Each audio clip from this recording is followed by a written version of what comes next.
Seafeld City has been severely affected by the incident. Citizens are advised to remain patient and await assistance. Moving on to our special segment, the Phantom Moon Brief.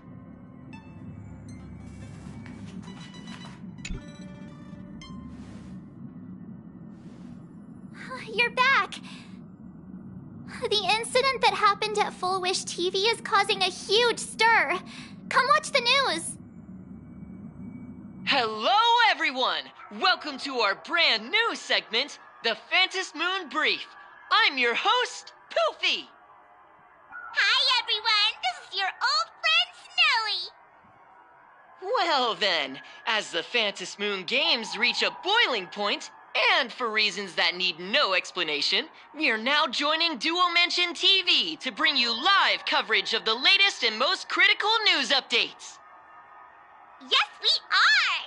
And after the director of Full Wish TV and sponsor of the Research Society of Happy Smiles, Full Wish announced that she was joining the Phantom Moon Games! That terrifying tragedy of 15 years ago once again swept through the psionic game!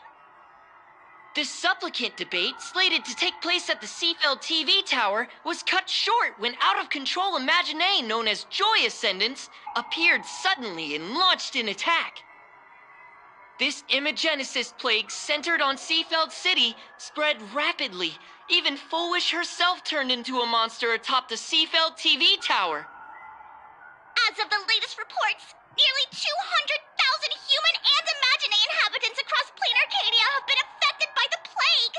Countless individuals are injured or missing, and total losses are estimated to have reached 8.6 billion credits.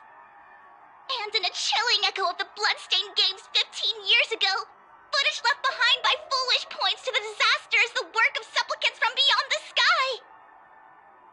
She identified the culprits as the famed cosmic hero, the trailblazer of the Astral Express, and the wanted criminal, Stellaron Hunter Blade, claiming they were responsible for the tragedy. But a spokesperson for the Department of Aberration Defense said the disaster was planned and executed by Full Wish herself through her organization, the Research Society of Happy Smiles. They added that the investigation will continue and the organization will be shut down. Oh, how familiar that sounds. 15 years ago, they made the same excuses. What is the real story behind this? The Phantom Moon Brief will continue to keep you updated. Over 500 years ago, a prophet made a prediction. In year 1999, a terrifying devil will descend from the sky. Will this prophecy come true? Can plain Arcadia safely make it through this crucial year? We will have to wait and see. Shame on them. How can they just say things like that on TV when it's not even confirmed? And the internet is flooded with fake news about you too. Also, those two hosts, weren't they from Full Wish TV? They were spreading nasty stories about you on the news before. And now look, they've immediately jumped ship after what happened to Full Wish.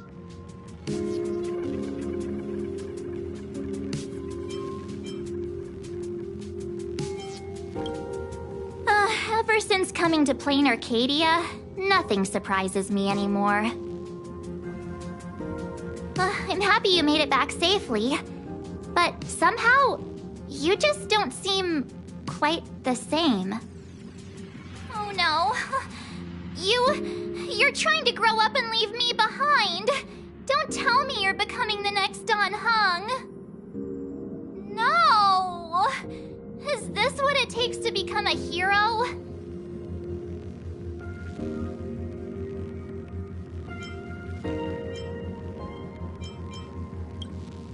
If you're all grown up and serious, we just can't click like we used to anymore.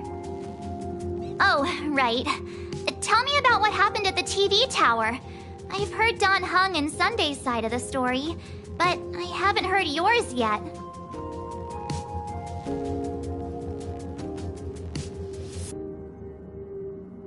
So, Full Wish had people undergo the happiness surgery to implant Shuhu's flesh into their bodies, and that ended up causing this disaster?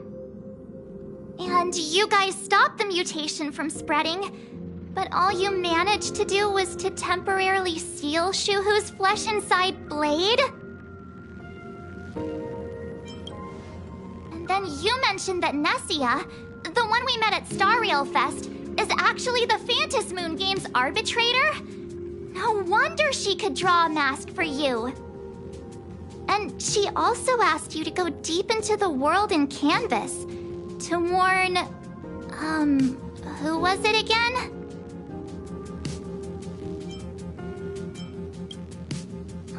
Who is that? Yes, Graphia. Himiko's ancestor. She's an artist from 1,000 years ago. Himiko's ancestor? She's still alive? Wait, that's not even the most important part. Nessia asked you to warn Graphia that the Lord Ravager, Asat Pramod, is back? Why does the Express have such bad luck? By this point, whenever we go on vacation, I'm always ready to deal with random problems. But running into another Lord Ravager while on vacation? This is way over the line. A Lord Ravager, Evanessia's request, Shuhu's flesh and Blade's body, and the unfinished Phantasmoon Games. Suddenly, there are so many things to deal with. Feels like we're juggling a bunch of eggs all at once. One slip, and it's all gonna go splat. Are you okay?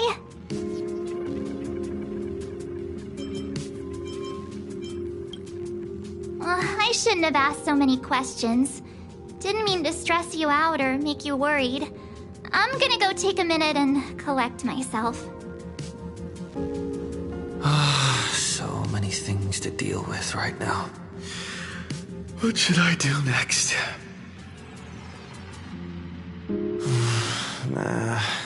I've had a long day.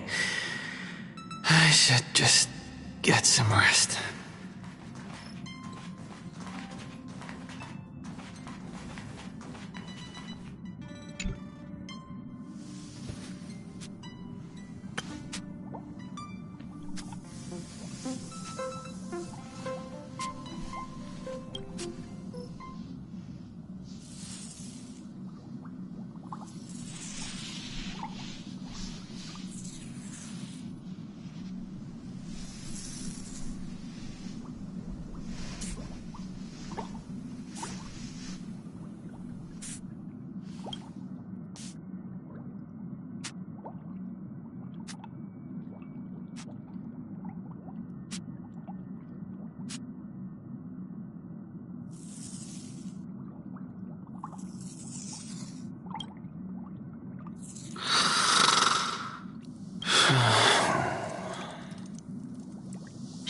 Welt, he's tired. Let him sleep.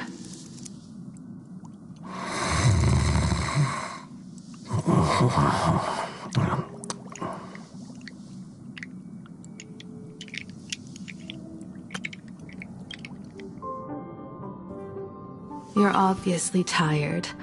I never thought this vacation would become the prelude to yet another major war.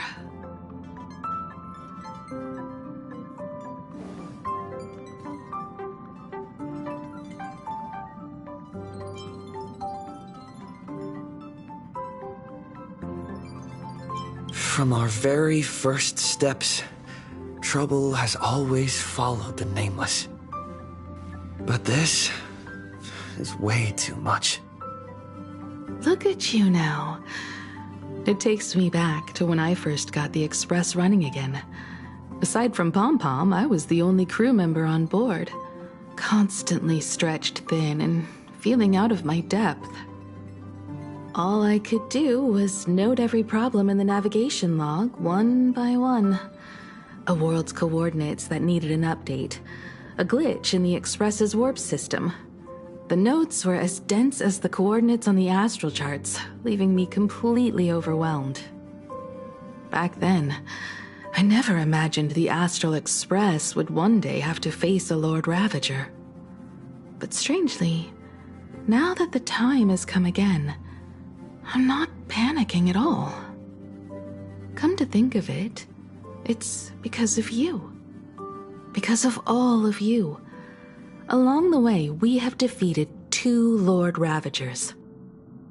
The Nameless who guided me before I set out once told me, "Keep moving forward, and the obstacles that once felt impossible to conquer will soon be behind you. And along the way, you'll find companions who are just like you." I've seen you grow through the Phantom Moon games, becoming someone others can trust and lean on. And I heard the declaration you made atop the tower. I'm truly proud of you. That's why I want to share a story from the past with you. A promise from 15 years ago.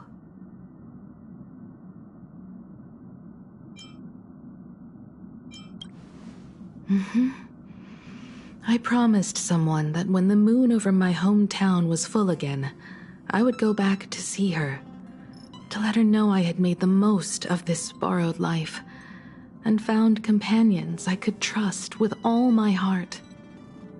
I want to share this story with you all. The story of how my journey began. Because it's a long story, filled with many memories of my past. I'd also like to invite you all to the place where I repaired the Express and tell you everything bit by bit. All right, it's a deal. When I return from the world in canvas, you can make us... let Shush make us some coffee, huh? Then we'll settle in and listen to your story. Speaking of the world in canvas, March told me about what Evanescia said to you. Evanessia's request was not made lightly, and she was worried for a reason. Silverwolf saw that Lord Ravager in action too. According to the records from the databank and the IPC's investigation, Asat Pramad's campaigns often span centuries, and the planets he targets all end up destroyed in freak accidents, leaving their surfaces covered in only smiling faces. 1,000 years ago, my ancestor Graphia created the world in canvas. If that was to resist Asat Pramad's invasion of Ahatopia, then could this disaster unleashed through the Phantom Moon games be the prelude to his next invasion?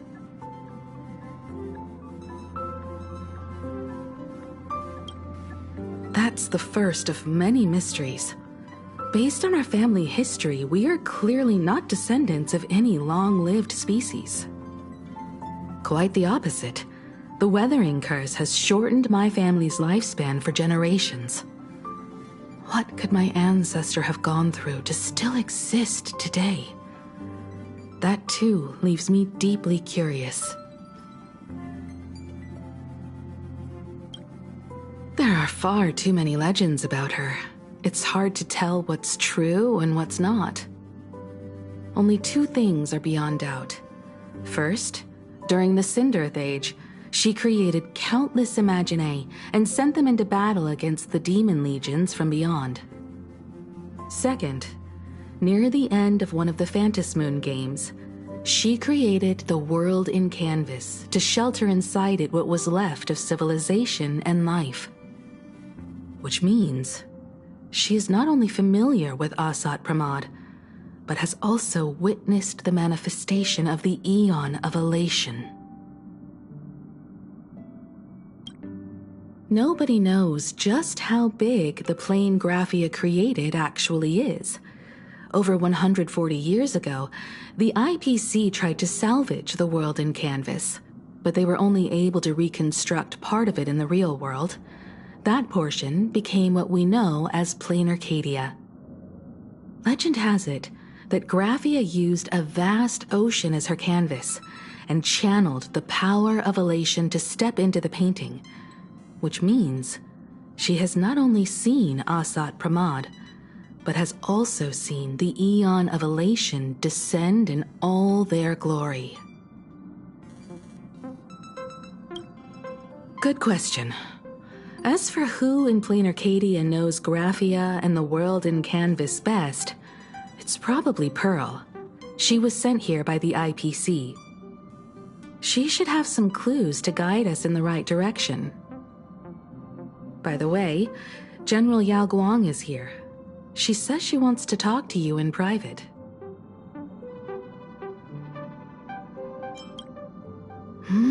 I'm not sure if she comes with good news or bad news.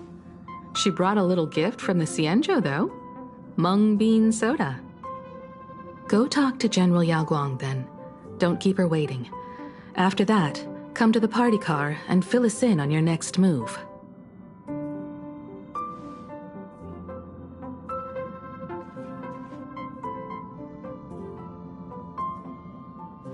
Nice to meet you, Ishvara.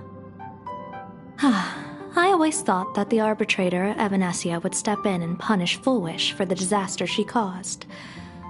But, to my surprise, it was you who defeated Foolish.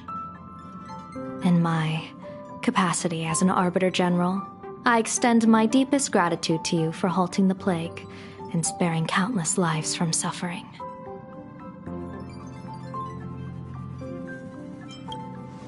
What I am about to tell you is something Evanesia risked breaking the rules to share with me. Please keep it a secret. Not a word of this leaves the Express. Sealed within Ahatopia's core is Ouroboros, the Veracity.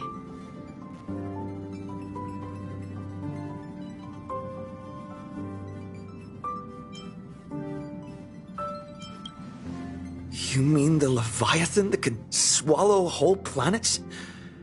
That Ouroboros, the Veracity? Looks like you know a thing or two about Ouroboros.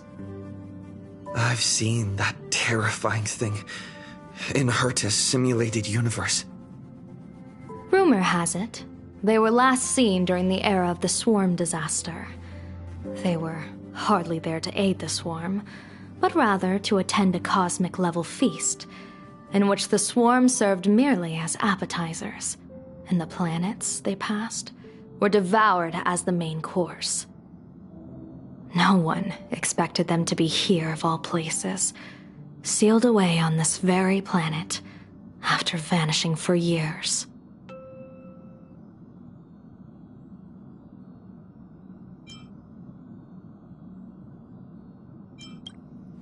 The true situation remains unknown. But with this information, we can understand why Asat Pramod set his sights on this world. Aren't you a little afraid, facing a huge disaster like this?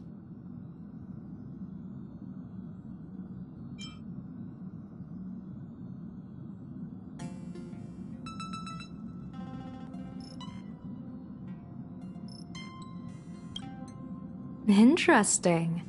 You wouldn't flinch even if a star fell upon you. A true Ishvara.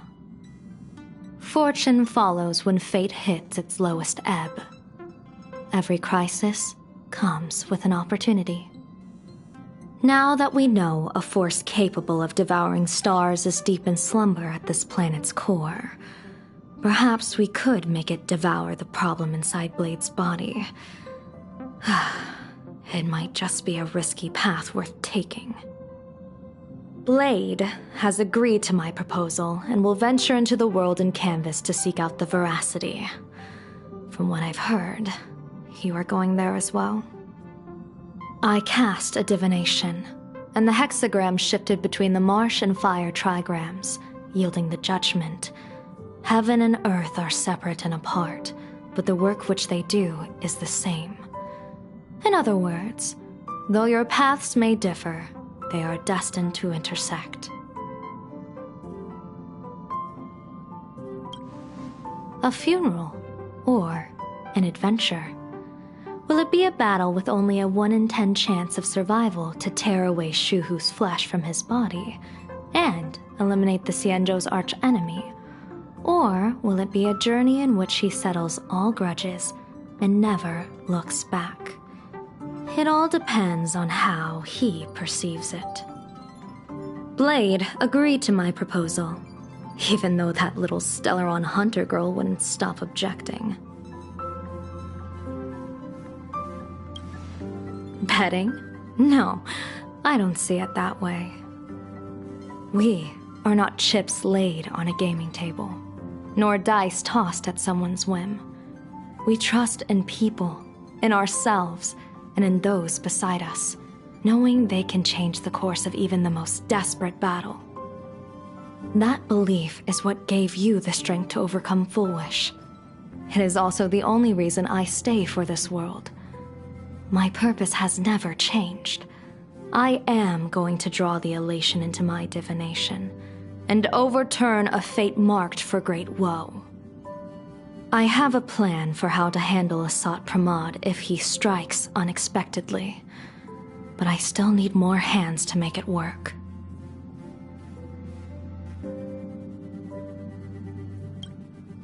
What miracle could cap off these games better than a finale that humbles a Lord Ravager? It will be a tribute to the elation. The shadow of the Lord Ravager looms, and from here on, everyone must carry their part of the burden. I will take my leave first. Before I set out, I still want to say a few words to everyone.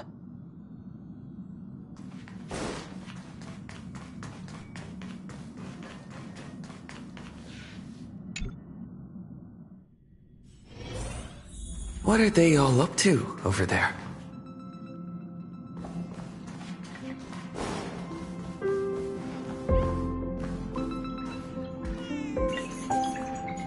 Oh, there you are. We were waiting for you. We're here to celebrate the Astral Express making it through another trial, of course.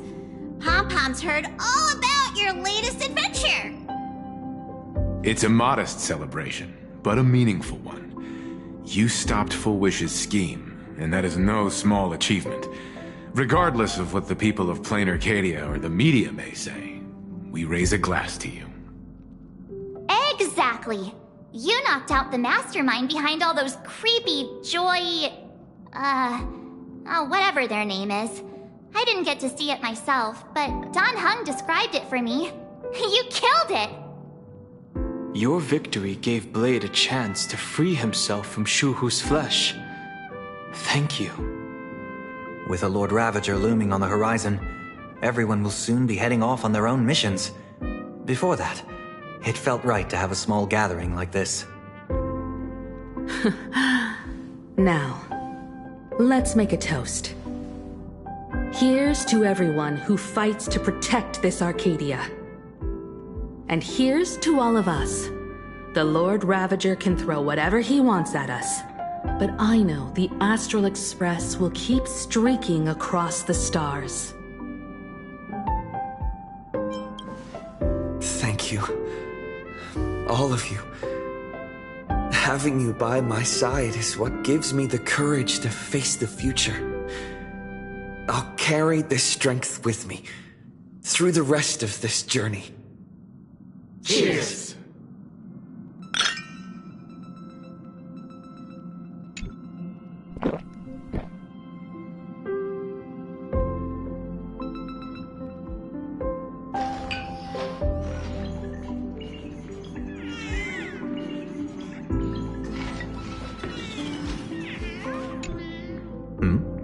Did you need something?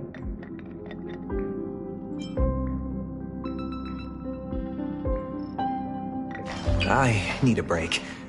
I felt worn out ever since coming back from Seafeld TV Tower. Right now, it feels like I'm back in Oak Manor's banquet hall.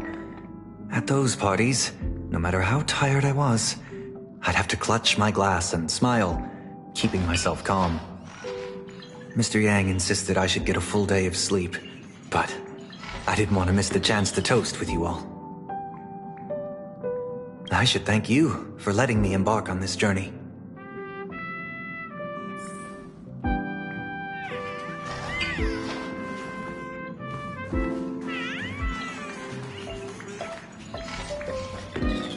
I heard from Sunday about how the televised debate went. We won this battle because of you.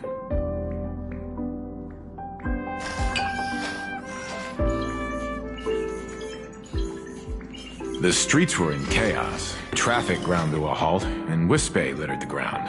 It was like a scene straight out of a disaster movie. When the televised debate began, a crowd outside the station gathered to protest the Astral Express and nearly broke through the barricades. But the moment the Joy Ascendants appeared, they scattered without a second thought. I guess people know deep down which is more dangerous, a made-up villain or an actual threat. But I am more concerned about you. I've seen the footage of your fight with Full Wish. When you returned to the top of the tower, an enormous surge of power seemed to erupt from you. It reminded me a lot of when I saved you at Herta Space Station. Did you tap into the power of the Stellaron? The Stellaron can be awakened by a wish, but its immense power always has a way of warping reality. As the wave of wish power surged toward you, it brought hope and blessings, but also dark intentions and malice. What might it do to the Stellaron? We have no idea. Be careful with this power you have, no matter how tempting it may seem.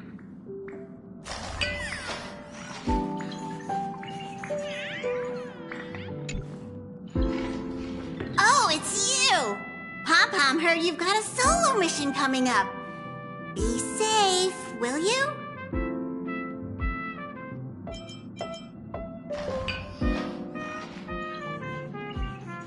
Sadly, Pom-Pom can't remember most of what happened right after the Express crashed onto this world. Pom-Pom's memory of those years is like a fogged-up Express window. No matter how hard Pom-Pom tries, Pom-Pom just can't wipe it clean. But it's okay. After passenger Himiko repaired the Express, Pom-Pom got to share a one-of-a-kind journey with all of you. How did passenger Himiko appear? That's odd. Pom-Pom can't remember a thing. All Pom-Pom recalls is having a long and fuzzy sleep, then being woken by a knock at the door. And just like that, passenger Himiko was on board. The day passenger Himiko knocked, it felt like Pom-Pom was waking up from a dream. The Express's heart started beating again, and the lights flickered on one after another. Graphia? Pom-Pom hasn't.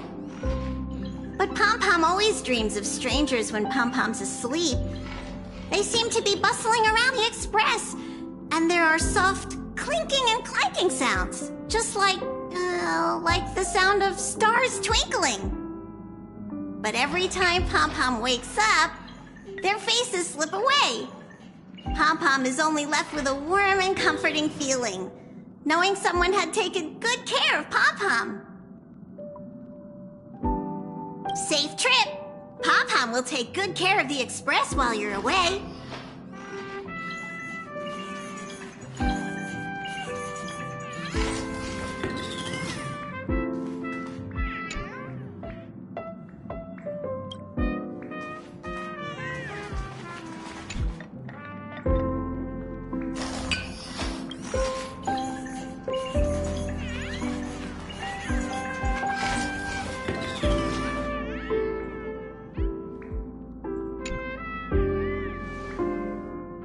There you are. March and I were talking about you.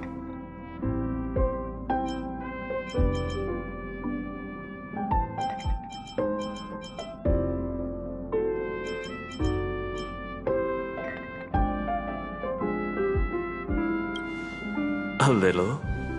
But March is obviously worrying too much. Hey, what's that supposed to mean? I have a reasonable amount of concern for my companions. This trip to Plain Arcadia is the first time we weren't necessarily working together toward a common goal. you dove into the Phantom Moon games, I crossed paths with that relentless old friend and foe again. As for March, well, she spent her time wandering and eating. Her perfect little vacation. Wait, hold up. How come all I get is wandering and eating? I grabbed plenty of comics as well. I call it cultural exploration. With a little extra time for me to recharge, of course. Right? Now that we're having this little break, it hit me that I might have neglected you and March.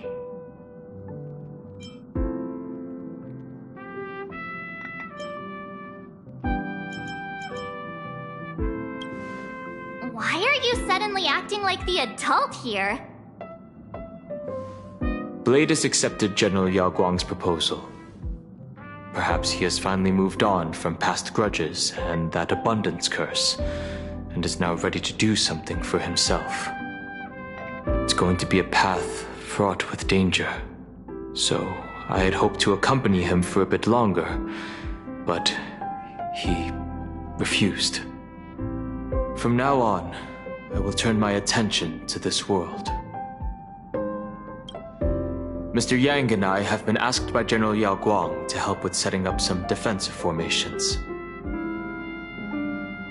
I've got work to do too.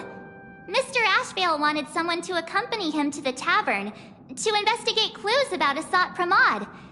Yours truly figured she'd been resting long enough, and it was time to stretch her legs. So I volunteered.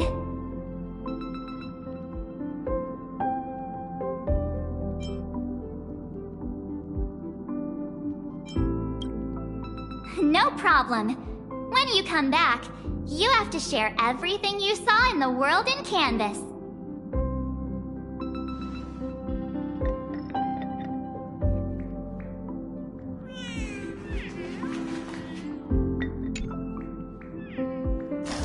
Just in time.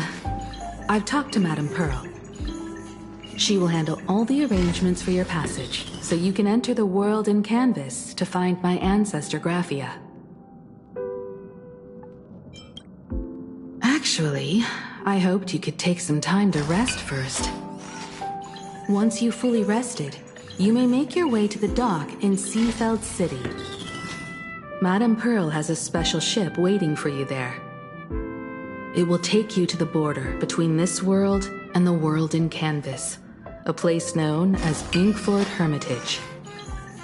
That's your final stop before entering the world in Canvas, a place to gather your supplies and rest up before you set out on the journey ahead. I know you'll have to go alone this time, but I don't think it'll be dangerous. After all, that realm was created by Graphia, my ancestor. The thought of it makes me feel calm, in a strange but comforting way. If you get to meet her, please give her my regards.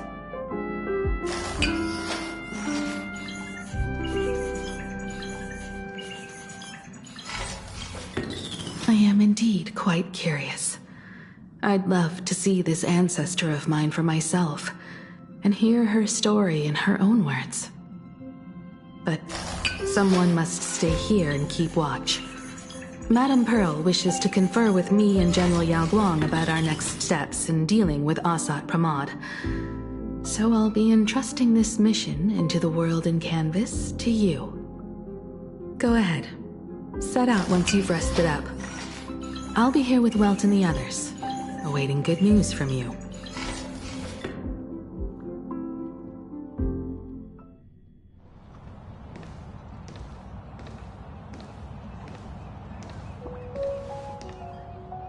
In other words, that woman wants you to take Shuhu and jump straight into the Veracity and leave the rest to the Eon stomach acid?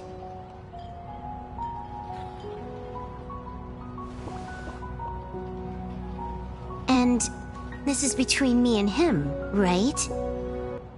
Why are you tagging along?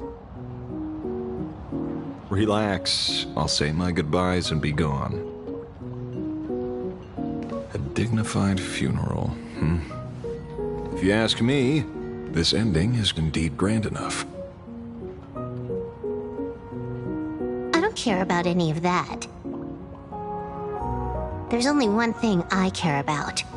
Does he have to die? Here's a piece of advice, little cub. Whether he lives or dies is his choice. That's the one thing you don't get to decide for him.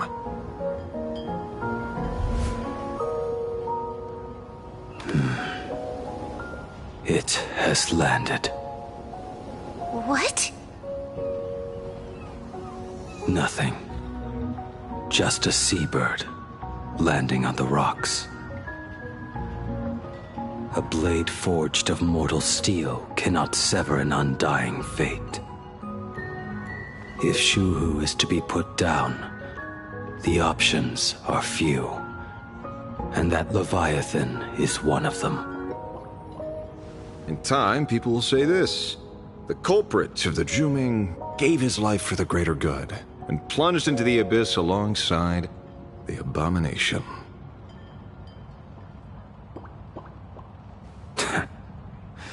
I'm not as noble as you make it sound. Many years ago, you invited me to join the Galaxy Rangers. I refused for one reason. I'm a petty man. I was never born to carry some greater good.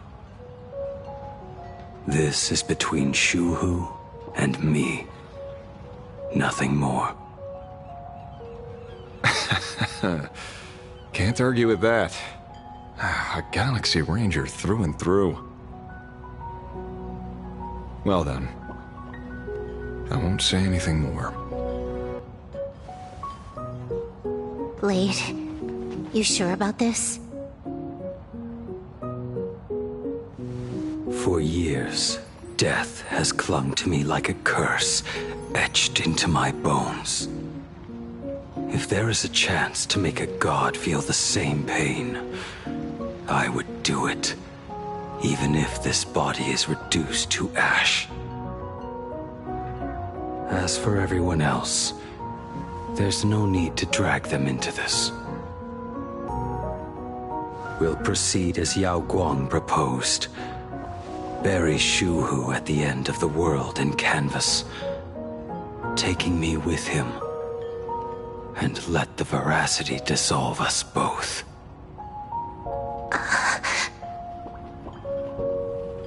Take care.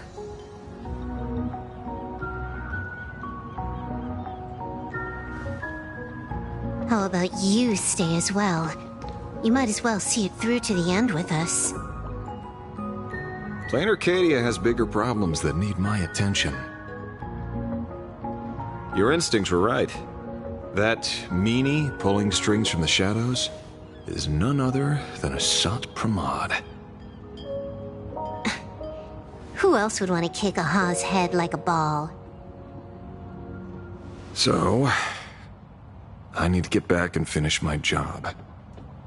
Investigating a Lord Ravager sounds like a job you don't come back from. Therefore, it also pays very well. Then here's hoping you live long enough to collect your payment.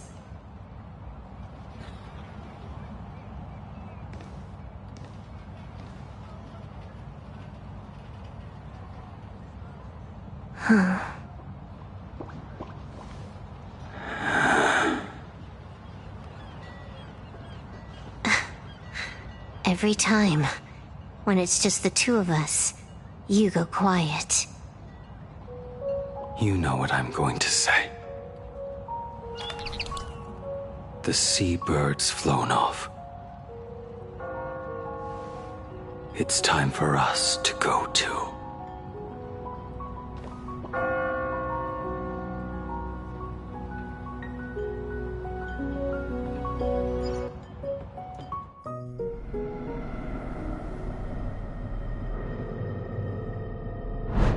The terror slumbering at the heart of Plain Arcadia is... Ouroboros. After the swarm disaster, the Veracity vanished, never to appear again for more than 700 Amber eras.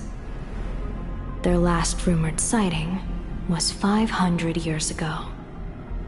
History fictionologists claim that Ouroboros lies in wait at the edge of the cosmos, guarded by their children, awaiting the day of their return. I've heard that story before, but it wasn't about the edge of the cosmos. It was Pier Point. They say that the preservation is nothing more than a facade, and the IPC is, in truth, a cult devoted to the Veracity. Organic life has quite the imagination. They've said other things, too. That Louis Fleming seeks to ascend as the Eon of Wealth. That the Council of Mundanites are mere hounds of Dr. Primitive. That the Marketing Development Department colludes with the destruction, turning a blind eye to the spread of Stellarons. Such rumors are endless. I believe the General should be able to tell which are true and which are not. I've never heard the last one, so let's assume it's the only one that's true.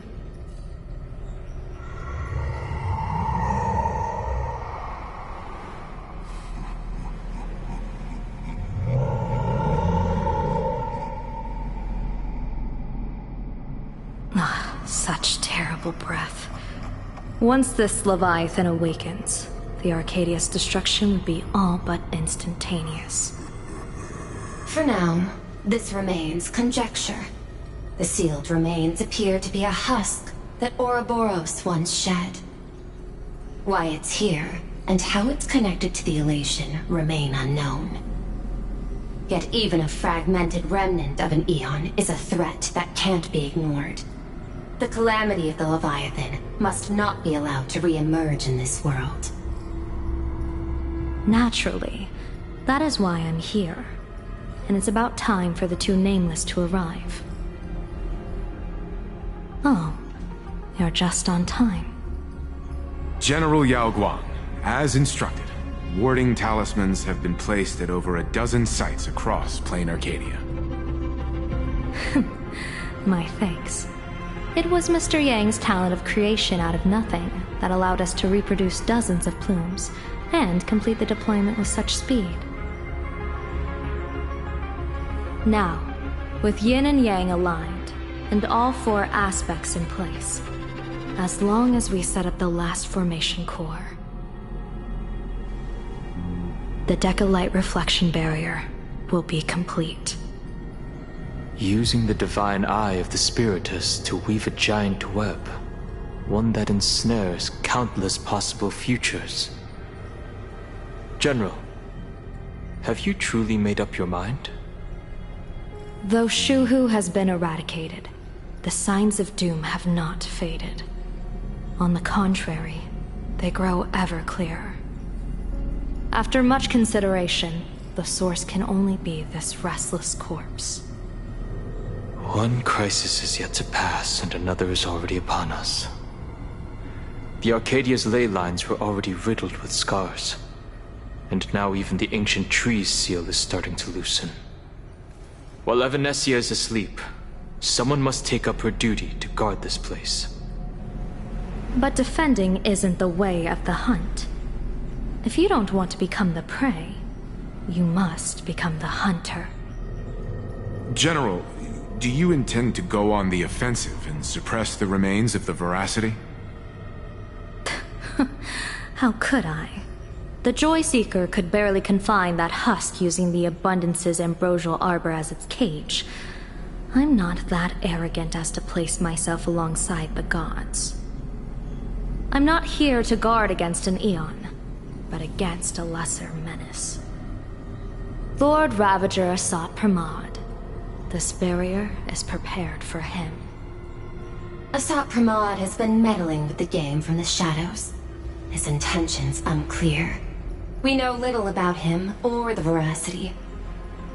By chance, however, a friendly citizen has provided us with intel. Ouroboros' remains are in Ahatopia, aren't they? Silence is an answer in itself. I've seen that reaction too many times. I'm not surprised that you were the first to discover it. You were in the Torn Scroll too. The probability of you noticing was 24%. That's a little low, don't you think? I'd put it at well over 90. What I don't understand is this. There were countless ways to verify your hypothesis, yet you chose the most unconventional one. You bypassed security and broke into the building to confront me in person. What is your objective? This is no confrontation. It's a warning, Madam Pearl. I'm a security officer, and there is only one reason I'm here. While everyone else is fixated on the Phantasmoon games, only the Department of Aberration Defense is watching other places. Like the location where the new Herald of Death case was closed? Correct. The incident involved 4 Daybreak warriors, 3 nameless, 1 detective, and 1 officer. But just moments ago, a 10th set of footprints appeared at the scene. After the investigation, we learned that the traces were left deliberately. A blatant provocation. The Lord Ravager bent on destroying the Elation came uninvited. Make no mistake. Plain Arcadia is the stage he chose with care, and drawing the Abundance into the fray was hardly a whim. Our top priority is to dispose of Shuhu's flesh properly to prevent it from falling into the wrong hands and causing another calamity. That said, we cannot afford to ignore Asat Pramad's next move. This giant web is prepared for that very purpose. Once the entire planet is folded into the divination's trajectory, under the gaze of the Omnitia, all possibilities will be laid bare.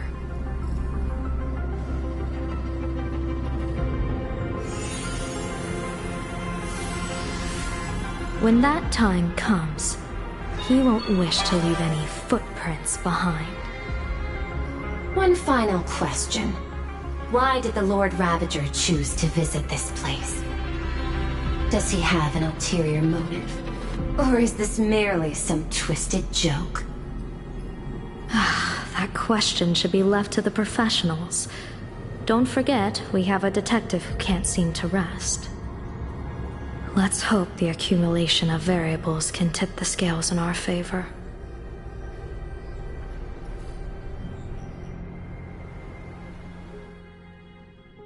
And so, the people set out, and the gondola, bound for distant lands, set sail. At the end of the world, the Elation once again declared war upon the Veracity. Hey, frail little humans! Ouroboros split their mouth wide open! Whoever can fill my whole mouth with but a single thing shall receive a reward, my tongue. The fool known as the Shepherd captured a comet, but it wasn't even enough to fill the gap between the Veracity's teeth. The bartender Braji opened the wine cellar, yet they only grew drowsy, drifting off to sleep. And en route, he crept up to the Veracity's ear and told them a corny joke. The Veracity pondered it for 10 amber eras, then burst into laughter at their own amusement. En route spread his hands and said, "See? I filled your mouth with laughter." Then what happened? Then the Veracity said, "Are you kidding me?" And with that, they opened their gaping maw and tore en route to pieces. What kind of nonsense is that? Ah, those are the facts, my inquisitive auditor. If you want to hear more stories, you're welcome to discuss with your classmates.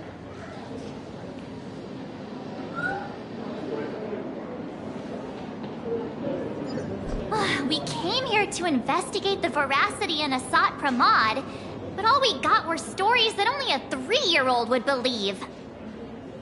Rumors don't just appear out of thin air. It's just a matter of how much truth you think they hold. At least 90% of that was made up. Sometimes that last 10% is all you need.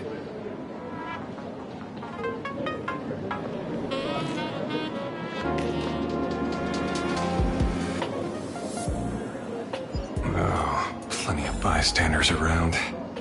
Let's hear what they have to say.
You two!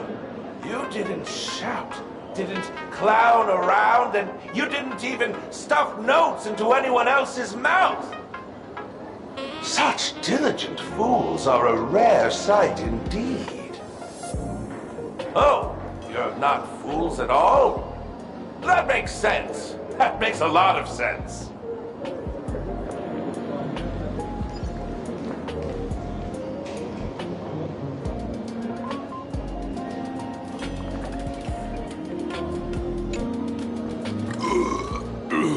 You two asking about the veracity?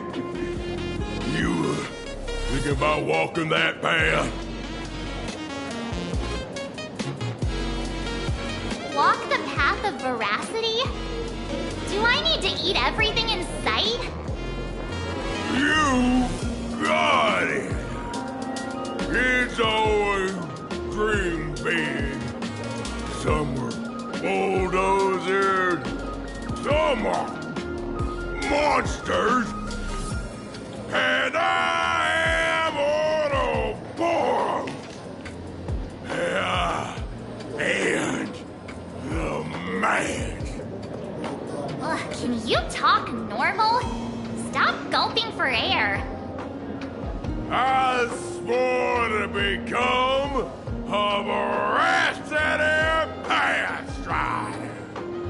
I eat everything. Tasty, nasty, anything I could chew.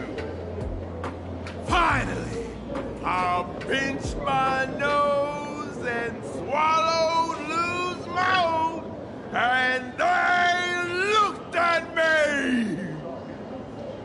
Ouroboros?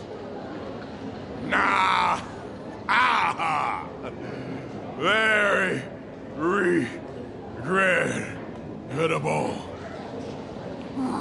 Enough already. I'm telling you, it was all bluffing. The fools didn't lose. En route and Dorothy, when the veracity wasn't looking, roll up her skin like a grape, snatched it up and poke it. Then poof!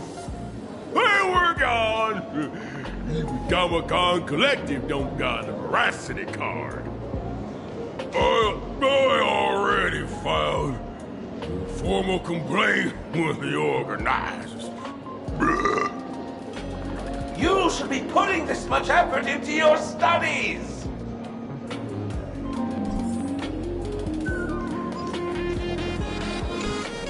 They say a dull pen beats a sharp memory. My memory's dull, and my pen's not much better. Then you must have a lot of stationery. A kindred spirit. Miss, it seems you're one of us as well. I've met far too many fools who can't even read. Oddly enough, those of us who truly love learning are the rare ones. Interested in studying the knowledge of the laughter? I have a reference book here. You can have it.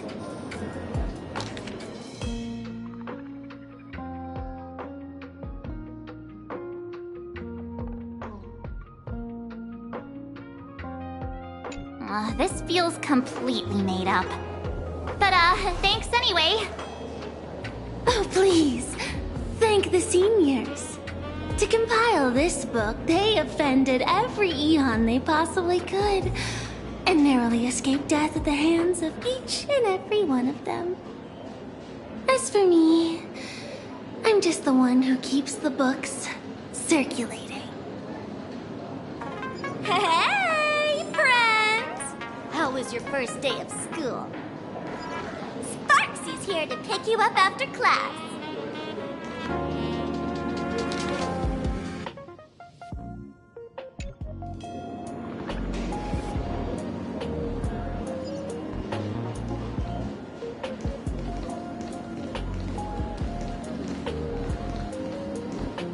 Where were you just now? You opened the door for us and just disappeared. Don't tell me you're up to something again. Oh, still doubting me? You're breaking Sparkskull's heart here. That whole foolish thing. I took on every abode in the tavern by myself, fought them all the way to the end of the world, and even won our last down to nothing. But honestly, this place runs on rumors. Aha is being chased by the veracity. Aha chases the veracity. We won't get anywhere following stories like this. Let's go through what we know so far.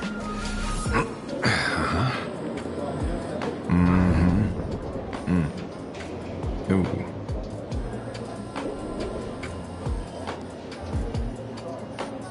Yeah, it's a complete mess. So, after a bit of thought, Lady Sparksy came up with a brilliant idea. I borrowed a nifty little gadget from a friend. The Unreal Sparks and Spark!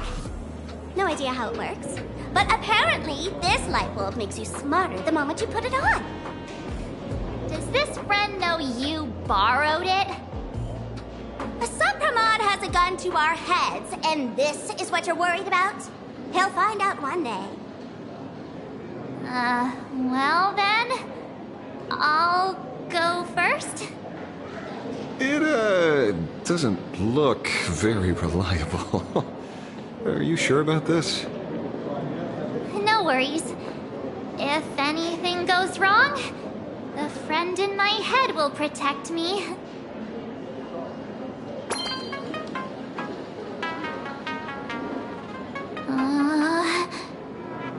Doesn't seem to have any effect.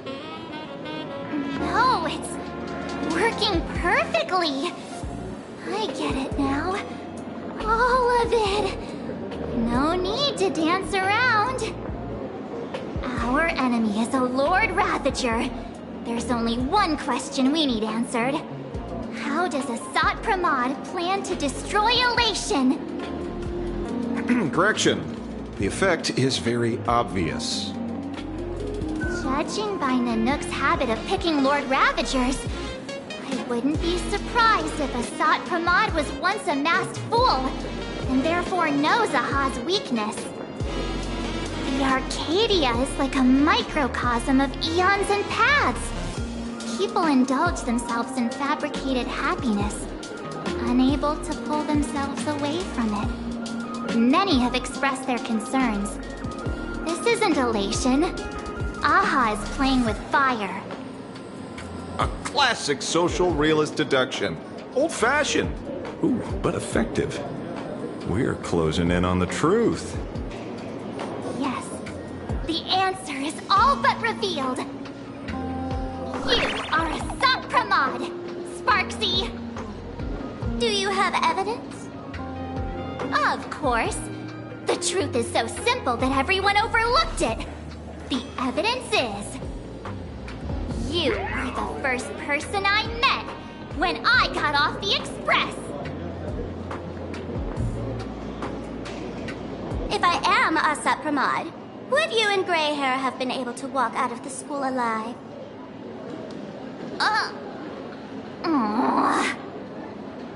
Yeah, fair point. Just take that thing off already. That's weird. I thought I was on the right track. Let me give you a lesson. Deduction isn't about pupil skills. It's about smart tricks and flawless logic.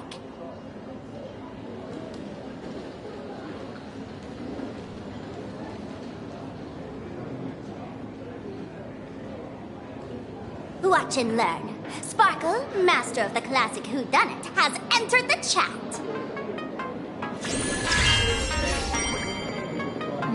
You changed your clothes just for this? First of all, Ouroboros likes to eat. Secondly, whatever they eat disappears completely. Therefore, veracity is also a form of destruction. This is the classic mystery of one culprit, two identities. The one trying to kill Elation is... the Lord Ravager, Asat Pramod, played by the Veracity! What am I even saying?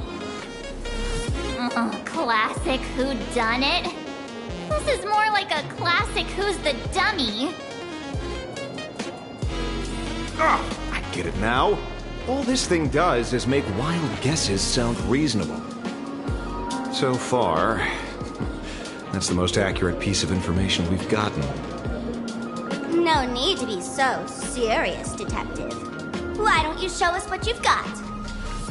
By the way, what type of detective are you? Me? I'm the tough guy type. I don't waste time on useless details. I aim straight at the heart of the problem.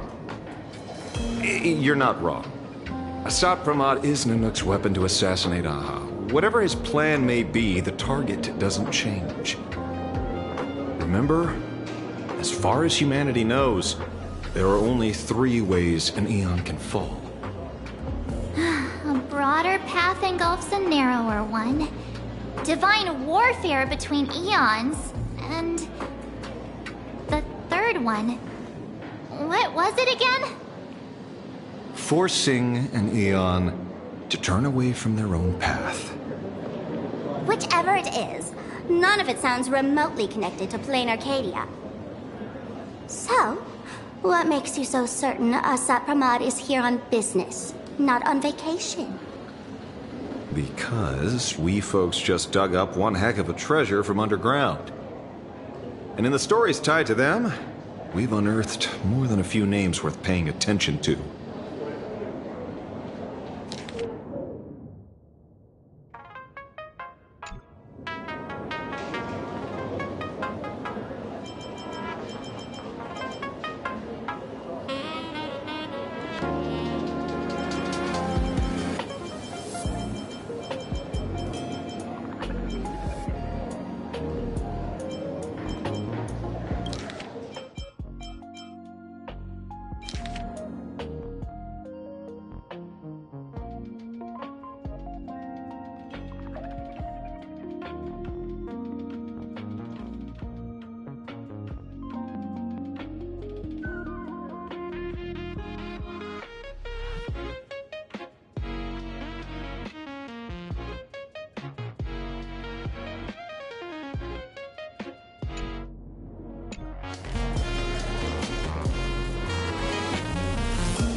stories change every time, but they all circle back to the same logic.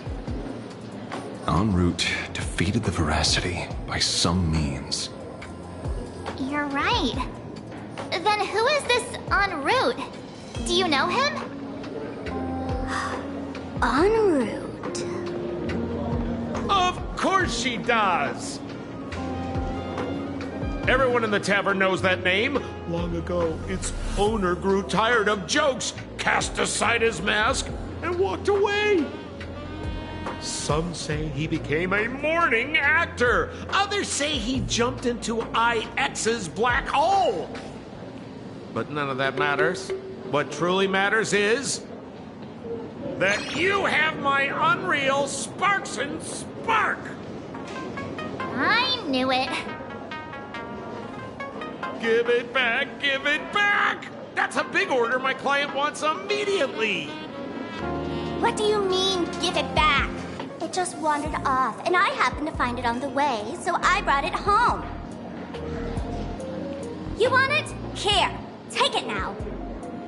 Absolutely not! Wait, right now? This doesn't sound like you at all. No. If it's a no, it's a no. Guess I'll keep it. Bye-bye.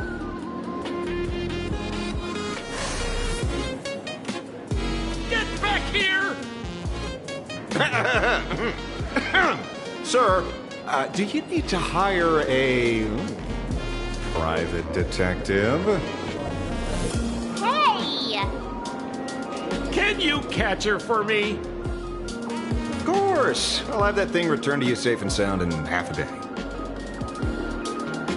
But, in exchange, I'd like you to elaborate a bit more on what you were saying.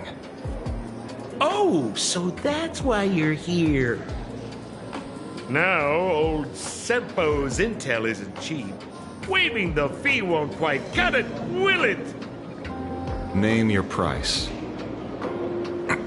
Put it on Pearl's tab. Ha! Just kidding. Money talks boring. Besides, the Astral Express and I go way back. Oh, and I wouldn't scam you two. The en route you're looking for lives up to the name. There's nowhere he can't reach. Only places he hasn't been yet. He's the gold standard of the masked fools. He only shows up where he's least welcome. A morning actor's stage, a friend's wedding, even inside the Veracity's mouth. All for the sake of a good laugh. Oh. That lines up. Sounds like the origin of the legend. So, he's a friend of yours? Not a chance! Back when old Sempo was still a kid, en route was already a name in the history books. He left the tavern during the Second Prosperity. They say after hearing 30 trillion jokes, he never laughed again. Before he left, en route said one thing that, at the time, no one cared about. Elation has been dead for a long time. Where did he go after he left the tavern? The tavern has 10,000 mouths, all telling different stories. All I know is this. He said he was headed for the true world's end, and then he vanished without a trace. How do you know all this? Oh, I've been around long enough to have my own channels. Just trust old Sempo. And about catching Sparksy? Leave it to me. I keep my word.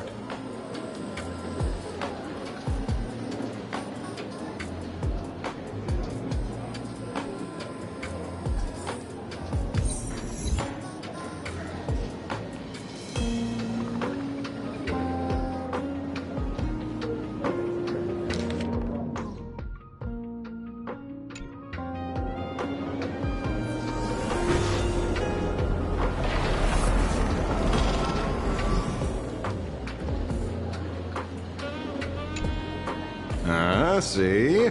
You only need that 10% of the story to be true. The last thing he said was was really scary. So many unanswered questions about en route. He has to be tied to Assad Pramod somehow. But our leads at the tavern have run their course. Let's go pay a visit to another expert next.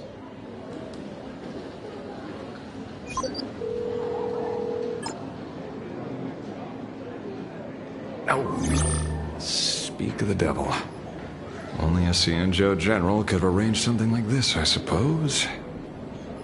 I'm surprised as well. You've only just left Amphorius, and already you've managed to draw the attention of another Lord Ravager. Miss Ron May? And Miss Ting Yoon? We're here by General Yao Guang's request. It seems we arrived just in time. At first, I only came because the Shenzhou extended an invitation, and it seemed impolite to refuse. Now that I'm here, I see it was well worth the trip. So, let me get to the point. Ouroboros has long been dead. Their death was merely buried beneath layers of secrecy. Hardly surprising. They disappeared after the swarm disaster, and there are many different opinions on where they went. The Intelligentsia Guild claims the Veracity ate their fill and entered hibernation. I don't buy it. Those scholars are fond of post-meal naps themselves, likely just projecting their own habits. You seem surprisingly calm, which makes sense. After all, the shadow in your right hand is evidence as well. Why don't you tell everyone what happened to the Galaxy Rangers back on Von Walk? Von Walk? Sprightly Von Walk. I've heard there's a particular phenomenon that occurs on that rainforest planet. Plants multiply and grow and are then harvested like wild grass. A cycle repeating every few decades. Almost identical to the Phantas Moon games. But how are the two connected? When you hear plants and growth, shouldn't that make you think of abundance? Huh. Wait. It seems you figured it out. By coincidence, abundance is another thing the two worlds have in common. When coincidences pile up, they cease to be coincidences, Mr. Ashvale. No. Leader of the Rangers, Mr. La Mancha. Perhaps you could explain this to our nameless friend? Back on Von Walk, I'd already long since stopped being a ranger. Your conjecture is basically correct, Miss Ron May. You're not the only genius to take life as a subject of study. By the time I arrived, the atavistic experiment was already approaching its final phase. Dr. Primitive had set his sights on an ancient Leviathan. Beneath Von Walk's surface, there also lay the remains of the Veracity. You stopped him. The Rangers stopped him. Back then, Mr. N was still human. Now, deep beneath Ahatopia, another corpse of the Leviathan lies buried.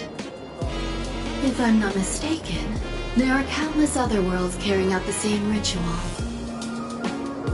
Aha sealed Ouroboros' body among the stars, suppressed it with abundance, siphoned the power of the Path of Veracity, and called it a game.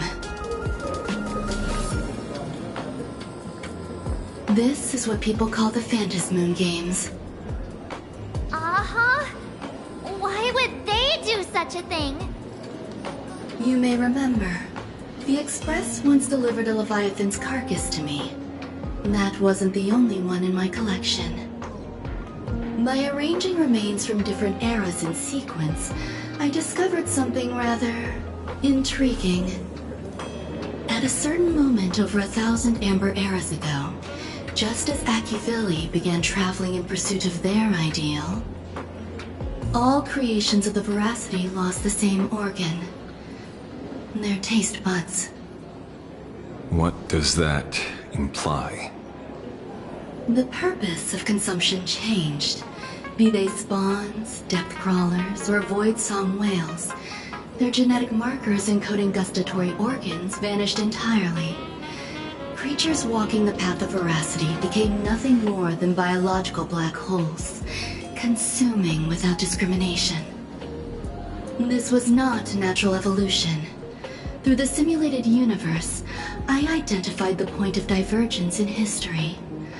A concept had disappeared from the path of Veracity. Consider this.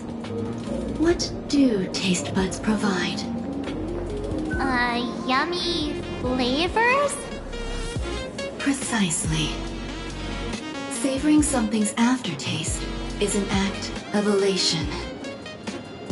So Aha stole the original Prima Mobile of the Veracity? The simulated universe proves nothing on its own, but the primal desires of life have always been entangled. Think of it as my intuition. The conflict between the eons of elation and Veracity stretches all the way back to primordial times. How many people know about this? There used to be 2. I only told Yu Qingtu. Now, there are 5. After this, I can't be sure. Exploit the old conflict between Aha and Ouroboros to ignite a divine war, or allow intersecting paths to devour one another. Of the 3 known ways to kill an Eon, the Arcadia fulfills at least 2. Now who still thinks Asat Pramod is here on vacation? But you still haven't explained where it came from. You mean the shadow? It has nothing to do with Funwalk. Oh? Call it a twist of fate. This isn't my first encounter with the Astral Express, nor my first time dealing with a Lord Ravager. When my home was destroyed by Zulo, I had a brief encounter with a former navigator. A navigator of the Express? Yes. Starseer, I see. He'd already retired by then. He was the one who told me about the Shadow. According to IC, it was one of many remnants left behind when the Express first carved paths along the edges of the cosmos. I led the Rangers to suppress the Shadow, and devised the plan to assassinate Zulo. But I never learned why it was there in the first place. Don't you find it strange, Mr. Ashvale? Strange? When coincidences pile up, they cease to be coincidences. Like an experiment with results that are too perfect, it's enough to send a chill down your spine. If you don't mind, let's walk through the whole thing once more. Earlier, what did you 2 uncover in the tavern? Someone suspected to be Asat Pramod knew about the Veracity secret. Before disappearing, he said he was headed for the end of the world. And then? Who did he say the Shadow belonged to? A former navigator. The Shadow was a remnant left behind when he charted the cosmos. If the world's end isn't the tavern, then where is it? I don't know if anyone can answer that question. Not even Akivilli. Wait. Don't tell me. En route only goes where he isn't welcome. After leaving the tavern, he went to the Astral Express. The detective game is over.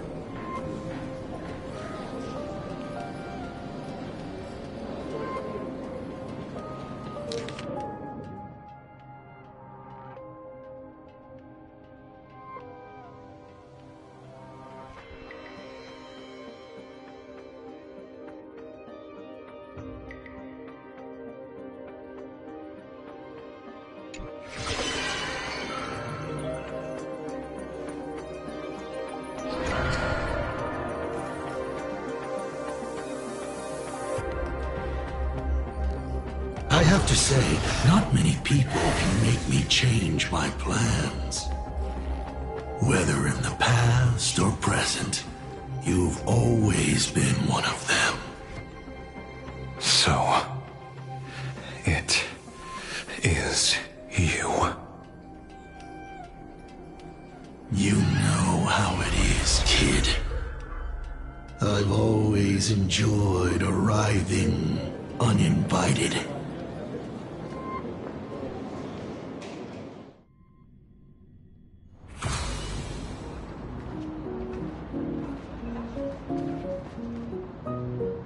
Pearl said she would arrange a ferry to pick us up at the Seafeld City dock.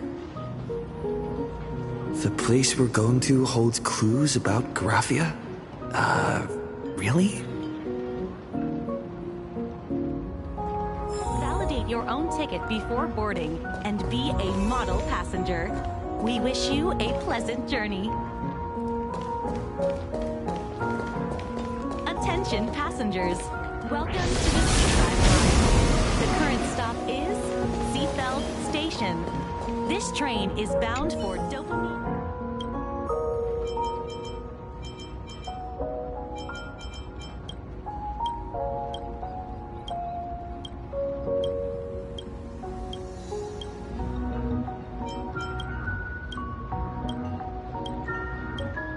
Wish you a pleasant journey.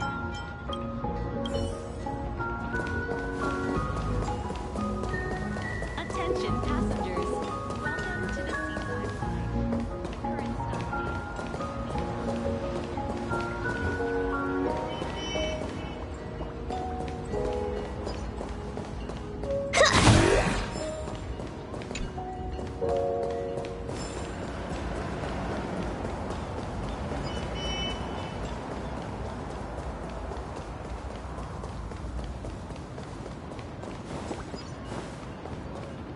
It is an honor to, well, shall I say, be of service to you again.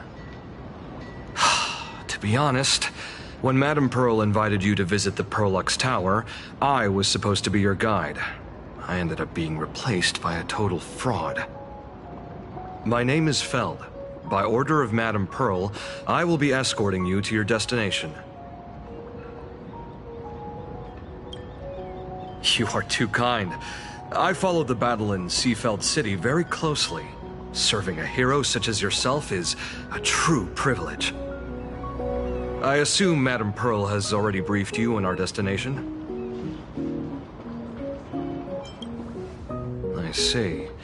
It so happens that Madame Pearl is tied up with an unforeseen event, so allow me to brief you in her stead. The destination of our boat journey is a hotel known as Inkford Hermitage. It is situated at the end of a Dovebrook tributary that ultimately flows into the sea. It is one of the points where the world in canvas intersects with reality.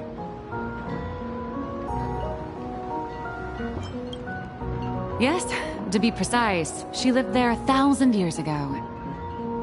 Legend says the miraculous encanvassing of the mortal world happened there. Would Madame Pearl, a die-hard fan, pass up a sacred site like that?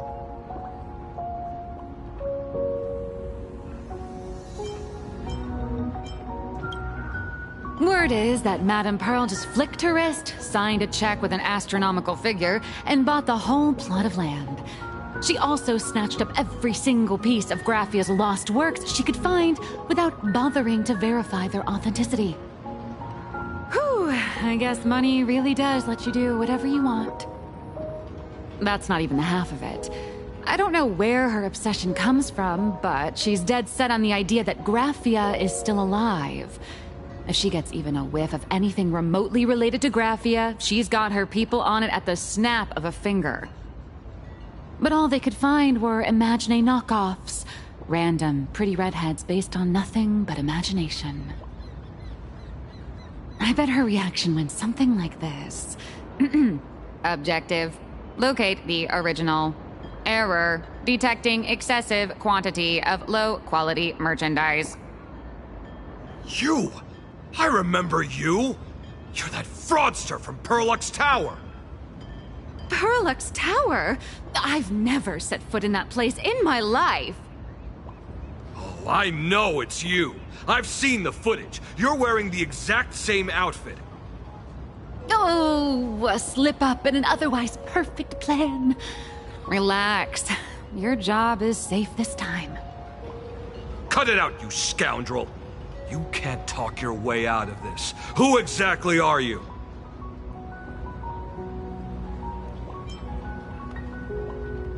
This is the author of Fluffy Across the Blue, Blurry QR Cult. Huh. Is that so? My apologies. How rude of me. Miss Colt, it's an honor to finally see the face behind the work. Please pardon my yelling. I didn't know. No worries, no worries.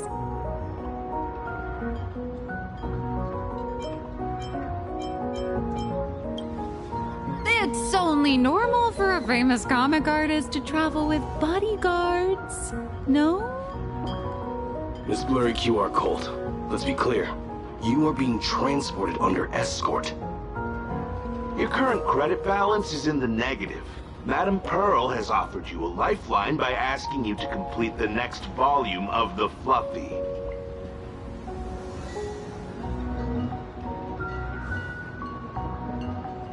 Whoa, this is not my fault.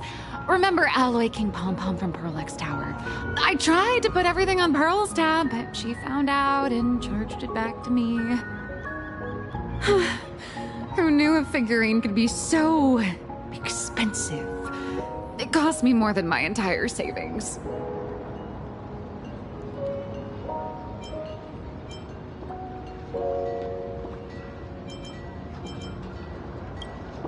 I went all in on learned coins.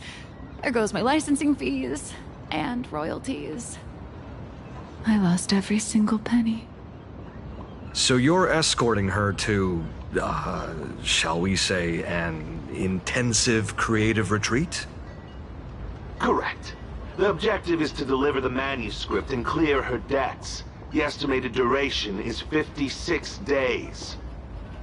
Hear that? It's not a hotel. It's hell, where you get whipped for not finishing your scripts on time.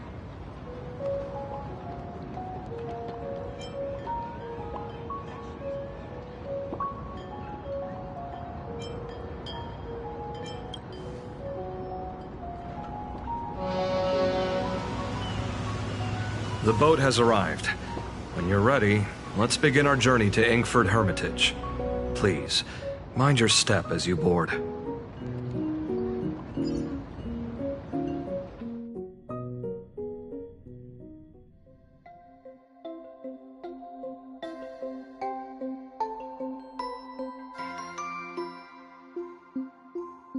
We have arrived. This is the snowy shore of the canvas world, Inkford Hermitage. Are those Wispe floating on the water?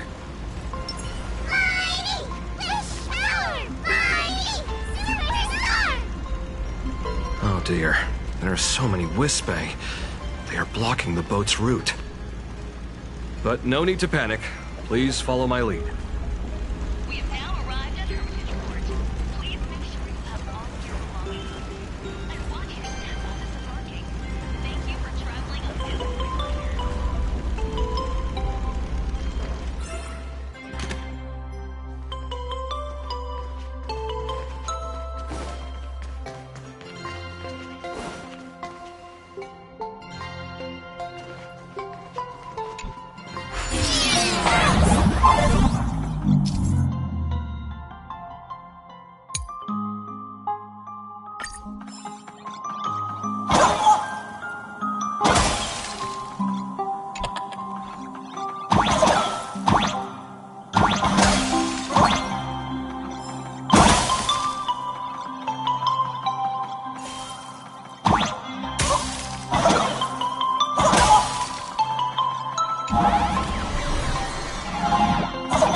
docking. For a second, I thought we were going to hit an iceberg or something.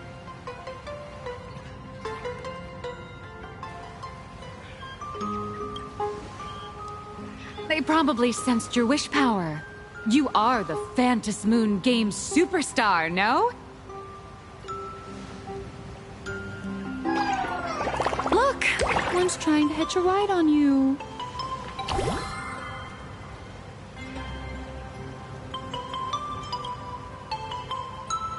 Must have been when we came ashore. Oh, what a devoted fan.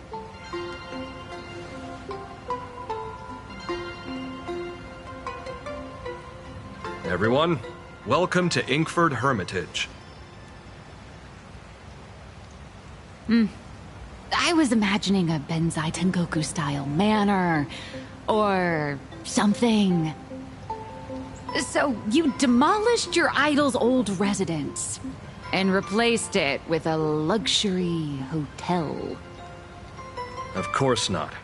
Benzai Tengoku vanished more than 1,000 years ago. The original structure is long lost to time. The IPC only chose this location because this is one of the weakest points between reality and the world in Canvas. Many Imaginae are born every day, but just as many ancient lineages of Imaginae hide themselves away in the world in Canvas once their wish power dry up, or as they grow weary of the mortal world. This is the final stop before they enter the world in Canvas, and this is where they bid farewell to reality. They rest here, organize memories spanning centuries, and then pass beyond the point of no return. Rumor has it that Graphia's soul appears from time to time to guide these weary Imaginae on their path.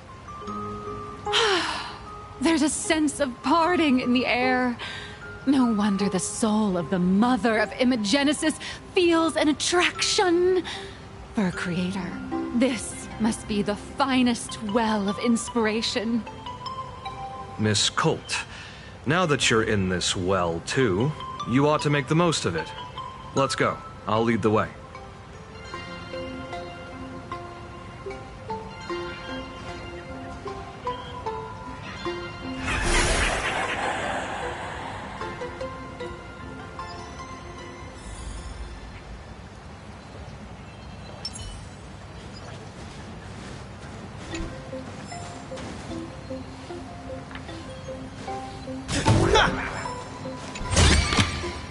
Looks good.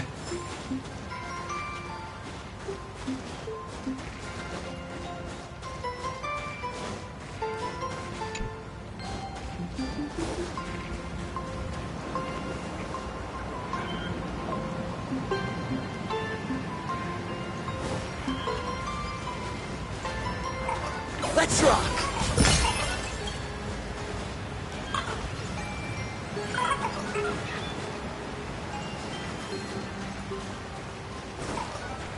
Is that... Ah, the golden tree in the distance. We call it Myriad Wish Grove. It's said that it shares the same lineage as the sacred trees on the floating island of Seafeld and the Phantas Moon courtyard. Before entering the canvas, the Imaginae go there to return their wishes, setting out unburdened.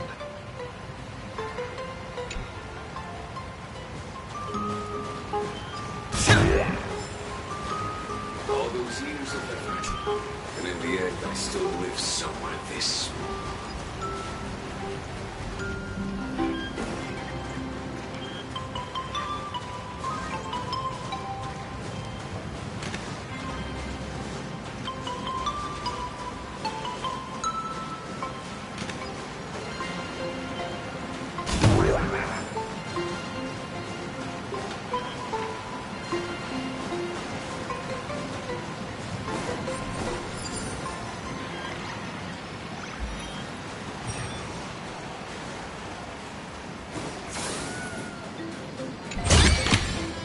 Looks good.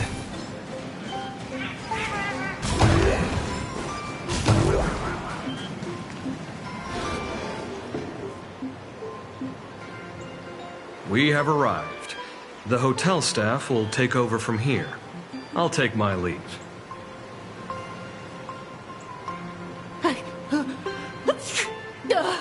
Oh, it's freezing.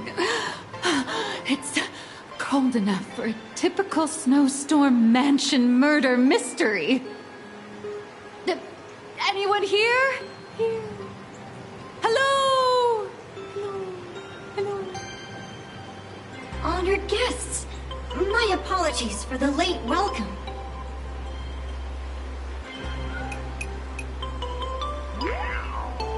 Oh, no wonder it's so cold. It's an actual snow wispy. Hello there, little one. I am the lobby manager, Casper. You have a very high body temperature. Please, try not to overheat the room. Allow me to introduce myself. I am the popular comic artist, Blurry... the former comic artist, Miss Nyalux. Oh, my true name is gone, just like that. Oh wait, did you say former? The big shots upstairs gave me a heads up. You are now an asset of Perlux Corp. You'll be staying here until you finish your next volume. Every guest in this hotel is an Imaginé with quite a history. That Arcadian over there? That's a former superhero. Which one? Never heard of him. That one over there is one of the oldest strangelings. They're a former Kappa. These days, they work as the hot springs manager. A Kappa? Didn't that lineage of Imaginé go extinct when the IPC first arrived? There are still a few survivors that slipped through the net. As for Casper myself, I am a former frost giant. Little old me was once a tall, mighty, and majestic giant. Of course, that was back in the Cinder Age. So you're basically an antique who knows a bunch of old secrets. What corner did they dig you out of? From a block of ice. It is sad how a giant block of ice melts into tiny pieces over time. I have forgotten the names of most of my friends. And I have not tasted a crispy, charred Void Ranger in a long, long while now.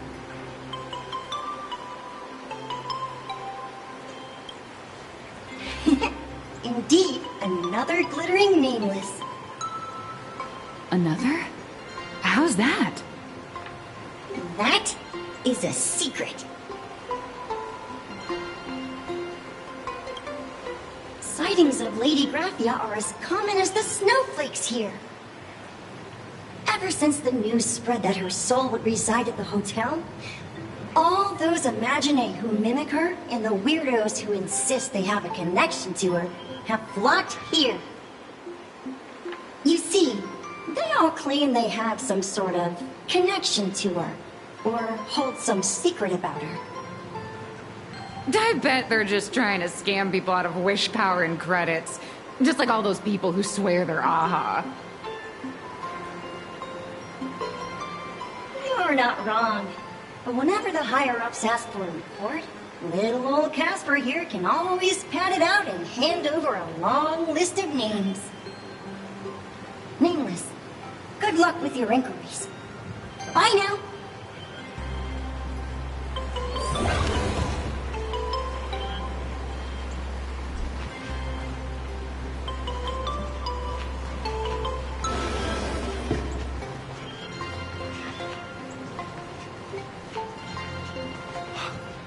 I heard Graphia is still here in this hotel.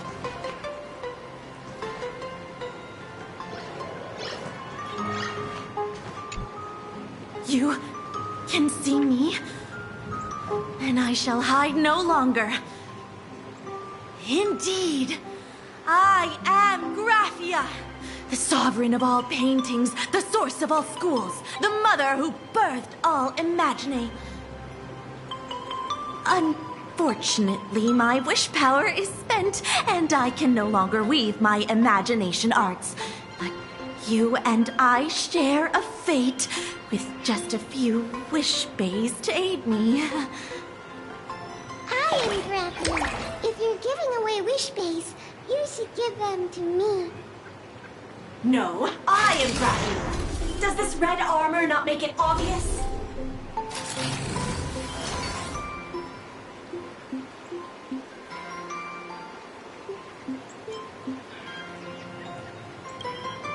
I don't care which. One of you, come help me fight the Lord Ravager. The Lord Ravager? To be honest, we are Graphia, but we're not Graphia. Simply put, we are Imaginae born from people's imaginations of Graphia. As for me, I was sketched by a rather unskilled illustrator for a history textbook, which explains why I look a bit rough. I am a wispy formed from the concentrated longing for Graphia in plain Arcadia. I am the armored goddess Graphia from the 52-episode animated series Apocalypse of Ashes, Mecha Wars. Care to witness my signature move? Dance of the Inkblade.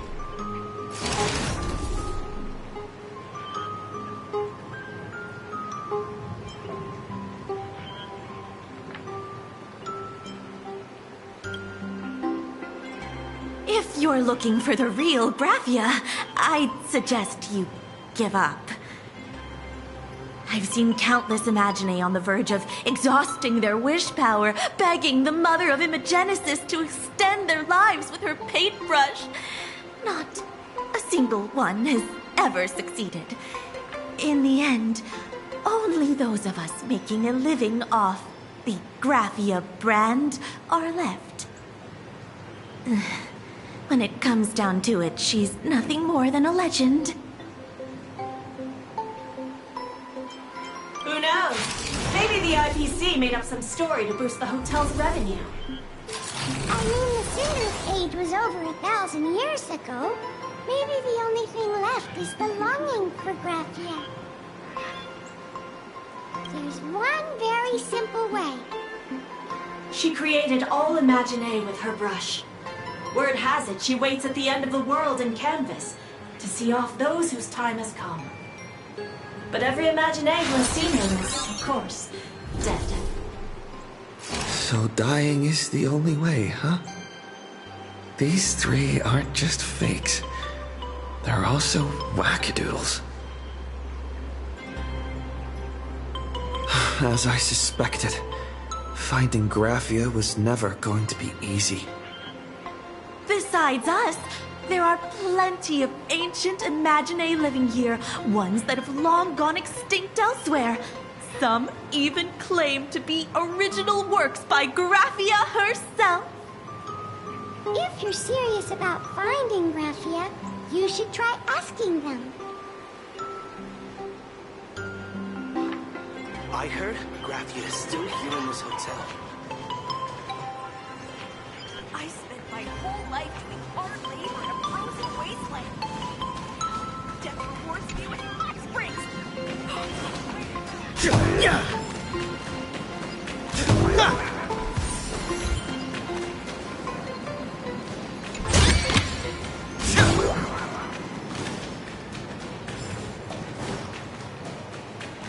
I spent my whole life doing hard labor in a frozen wasteland. Tell me.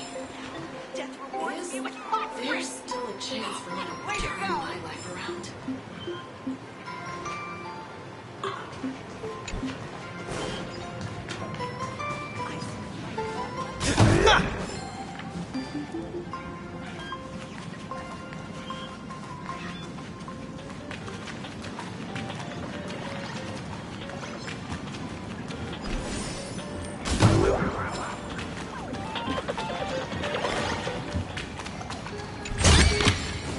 Is that all?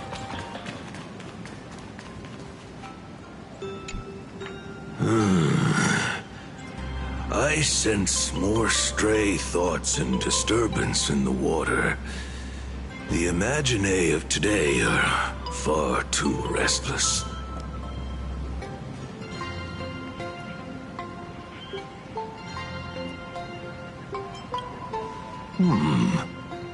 To think there are still those who recognize my kind.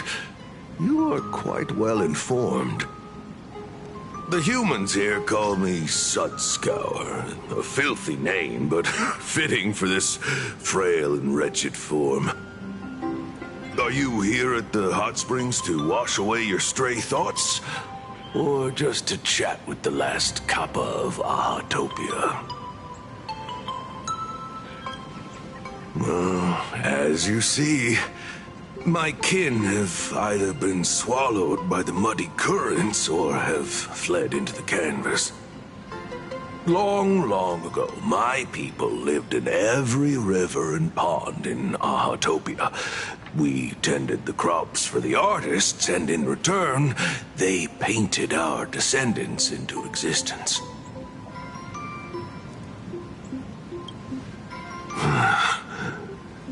It is hard to leave one's homeland. Even when my kin have entered the canvas, even when the waters here are no longer clear, and even when the new Plu tribe has replaced us, this is still my home. It needs someone who remembers the old days. As long as I remain, the Kappa line is alive.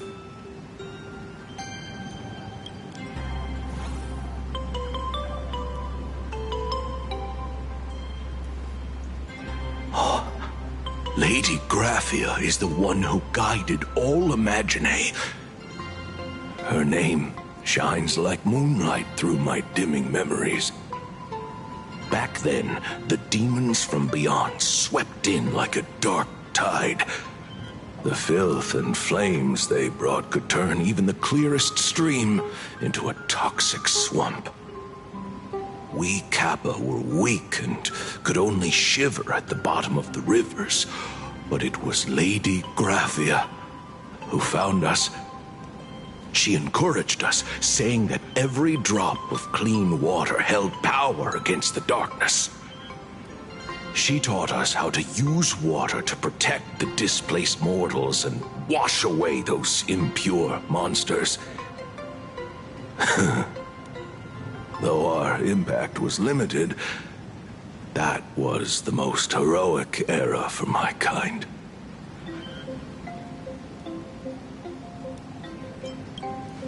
Well, as long as the world in canvas exists, Lady Graphia must as well. There is a saying that if one who is weary of the world prays to her with true devotion, she will arrive on a ferry to lead them into the canvas. If you seek clues regarding Lady Graphia, you should visit the mountain behind the hotel. There are atonement statues left by Imaginae there, filled with their prayers. It is also the site of Graphia's former residence. Casper likes to wander around there. He is a strangeling far older than I. Perhaps if you play in the snow with him, he might show you the way.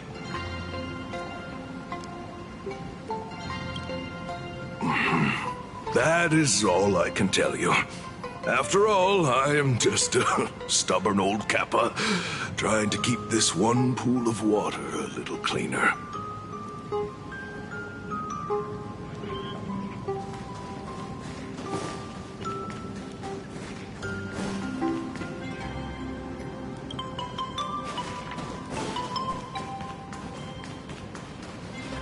Please don't linger around here.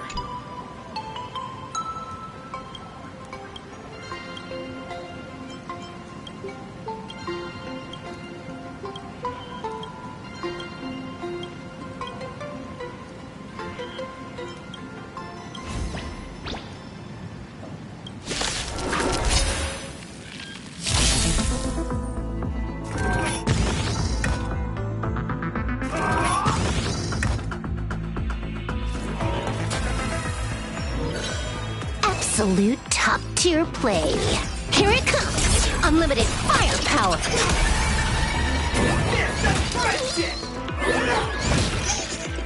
Laughter is humanity's anthem. Power of place, hilarious! Maybe I can do this! Get them! You seriously thought I was just a mascot? See you later, everyone!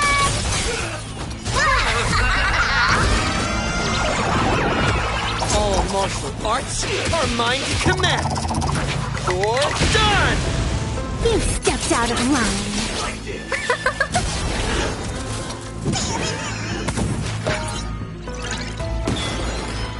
It's all about the thrill.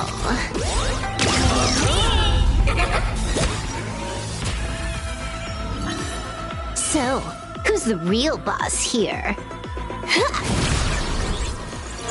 From now on, address me as the Trailblazing Whirlwind!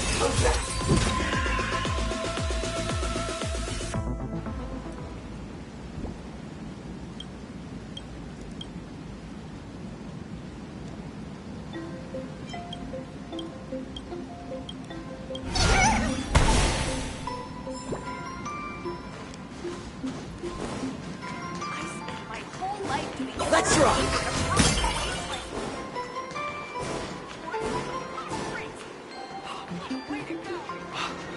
I heard Graphia is still here in this hotel.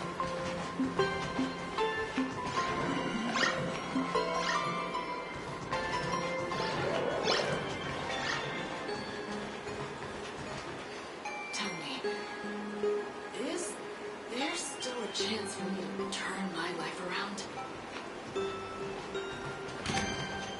Honey, come on. We've been dead for a while already.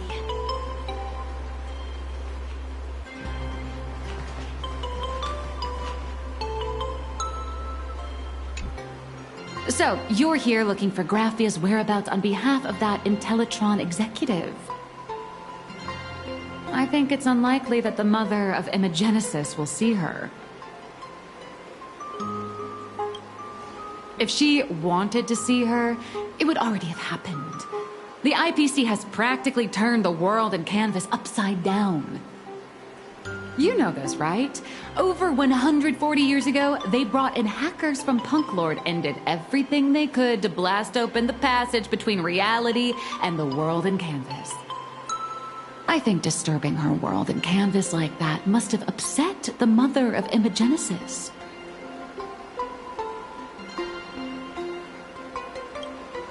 A friend of Graphia's? Just how long has that person been alive? So that friend wanted you to find Graphia, but they didn't tell you how.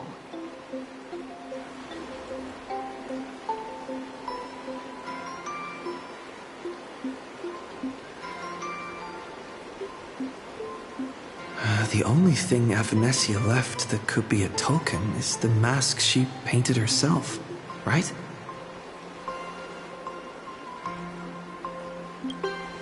Normally, I'd suggest you play that little snow puff ball for info. That good luck with your inquiries line definitely had a subtext. But since you're asking for a bright idea, you must have heard that in a certain corner of the universe, there's a mysterious ritual that can summon historical figures to the present day. The Holy Grail War!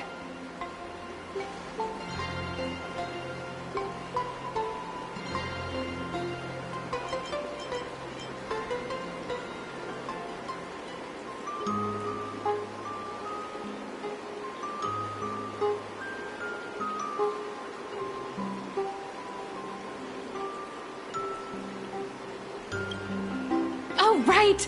That was your big adventure in Penacony. Oh, how nice. I hope Plain Arcadia holds one too. Then I don't need to explain the method. First, we need a catalyst. Do you have Graphia's brush or palette? Doesn't look like it. No matter, Miss Cult has got you covered. We use ley line resonance. This hotel is built on Graffia's former home. It still has a connection to her, like that vibrant golden tree.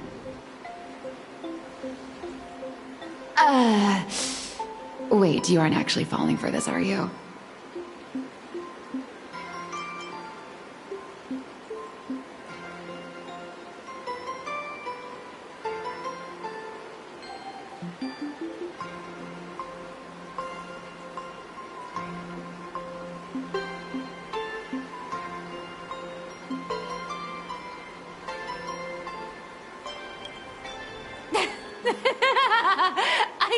I was just kidding.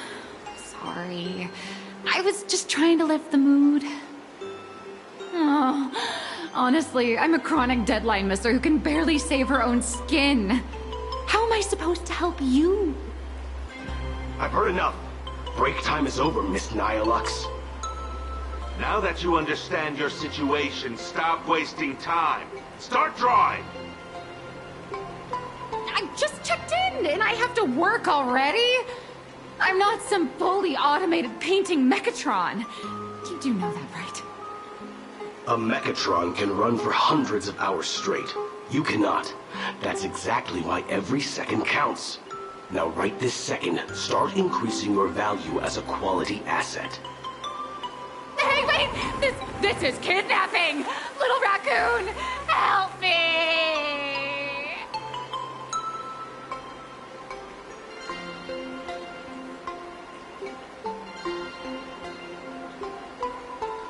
Nihilux has a point. If that Casper guy is a survivor from the Cinderth Age, maybe he really does know something. Anyway, I'll start by asking around here.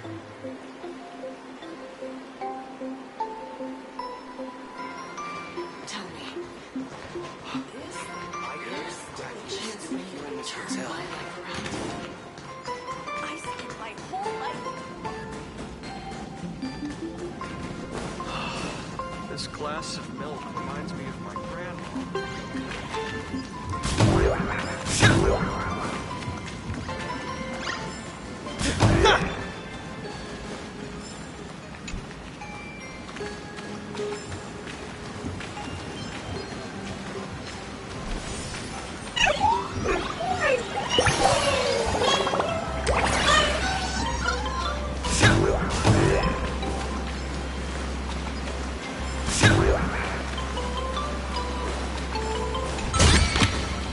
Is that all?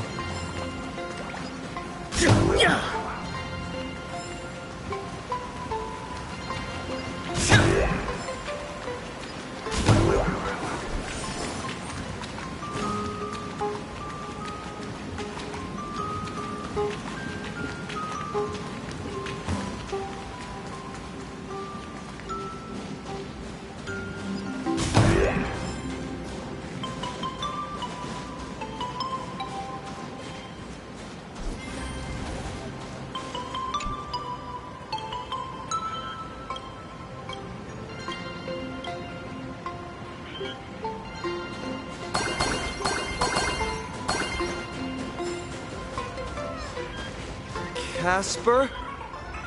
Are you there? Nope. I'm not.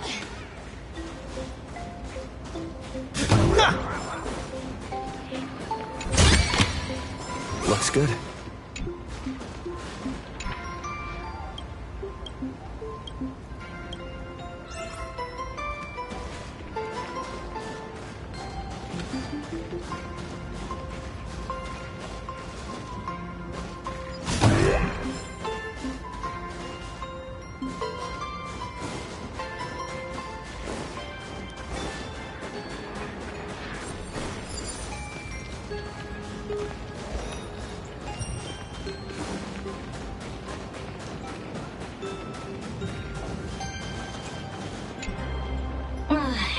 You found me, current nameless. I knew you'd come to ask about Lady Graphia.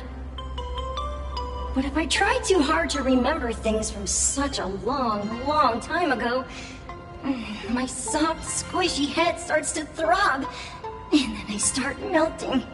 Drip, drop, Drop. So much of my memory feels like it's shrouded in a blizzard and I can't see anything clearly. I'm sorry, but I don't think I can help you.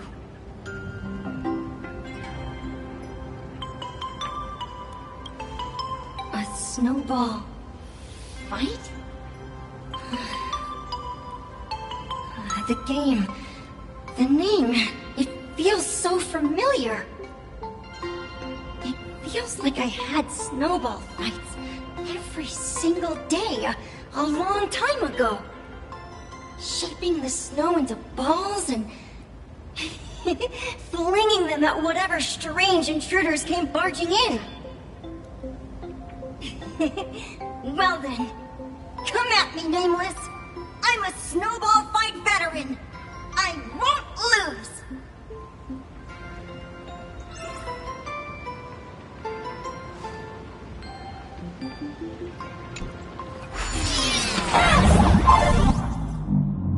It's snowing!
You'd better be good at dodging, Nameless!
Things from the Cinderth Age are still a bit blurry.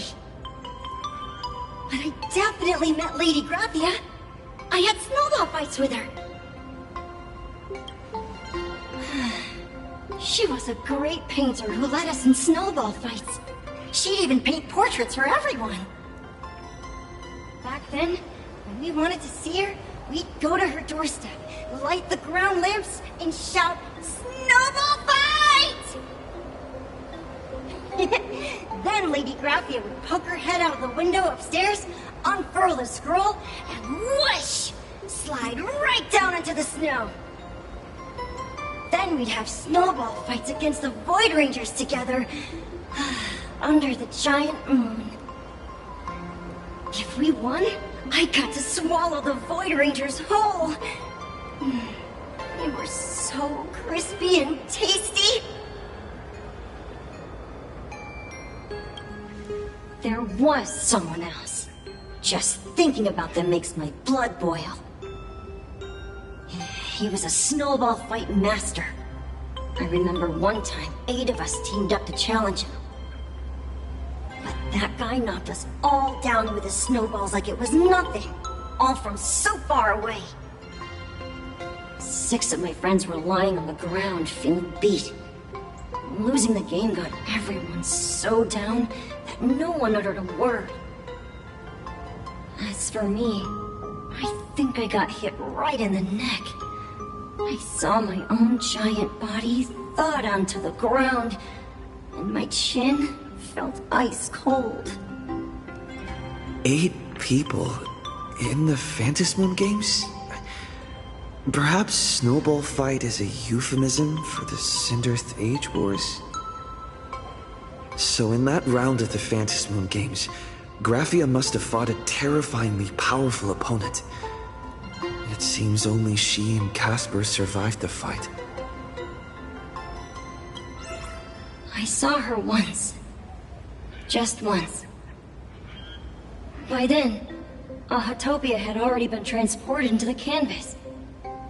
It was so quiet and lonely. I couldn't find my other 6 friends, but I remembered where Lady Graphia lived. So, I went to her front door again, lit the ground lamps and shouted, "Snowball fight!" It felt like only a second had passed. Just the blink of an eye, yet somehow it also felt like forever. At last, I saw her drift out.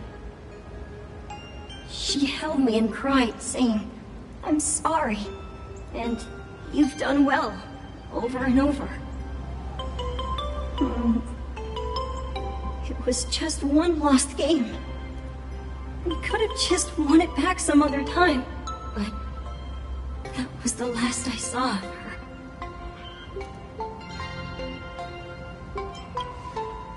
Why are you saying that too? It's making me feel all strange. That's about all Casper can remember. If you're still up for fun and games, come find me for another snowball fight sometime.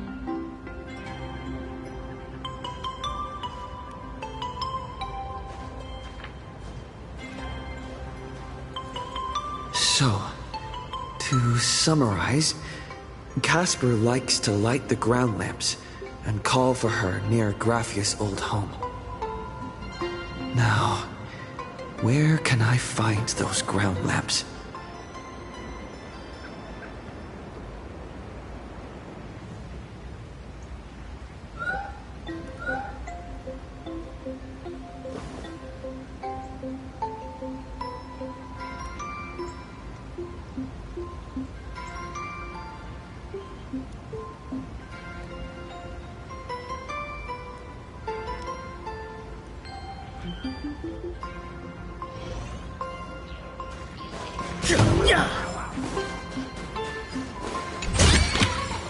Is that all?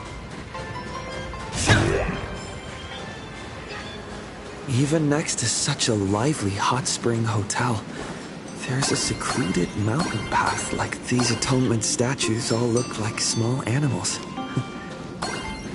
I should find a prominent spot for the ground lamps.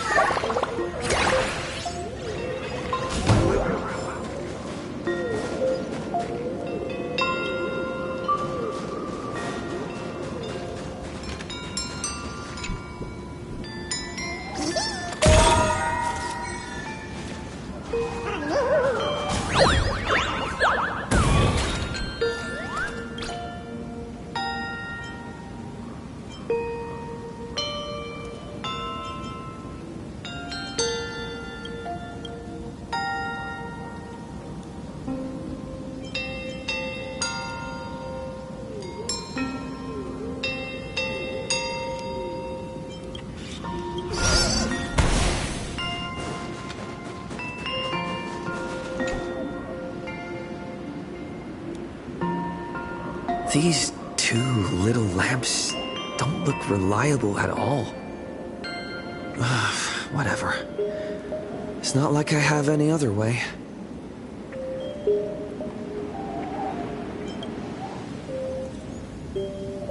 Who dares disturb my 1,000-year slumber?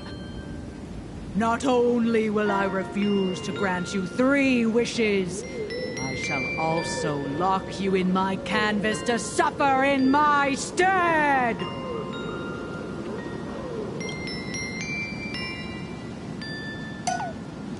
Thanks for the invite.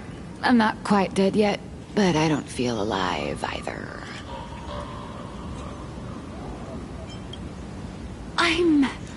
I'm testing the deadline. I snuck out. This mountain path is so quiet and secluded. Ooh, what a great spot for a night stroll, listening to the calming sound of the springs. Who knows?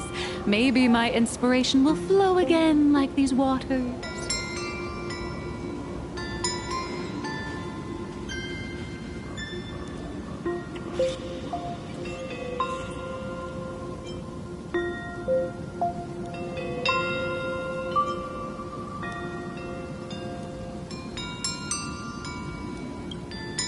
I was hoping to find some inspiration out here.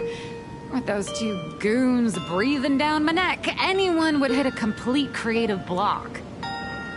Look at this old stone statue! Ooh, doesn't it look like Hemicat? I just reached the real versus fake Hemicat arc in my comic. Let me pay my respects. Maybe Graphia will bless me with enlightenment. Miss Colt, when did you sneak out? That was fast! I let my guard down for just 1 second, and corporate asset, I mean Miss Colt, escaped. Now that's scary. No way are you running away and taking our jobs with you. Good thing this kind lady spotted where you were headed. Otherwise, you might have slipped away for real. Let's go. Back to the room to finish your work. Come on, not again! Little raccoon!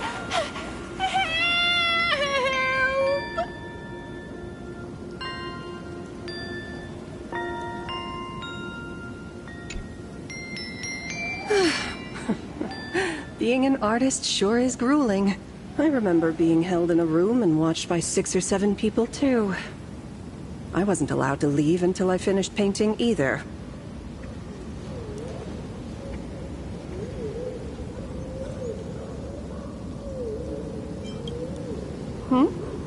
You're asking me?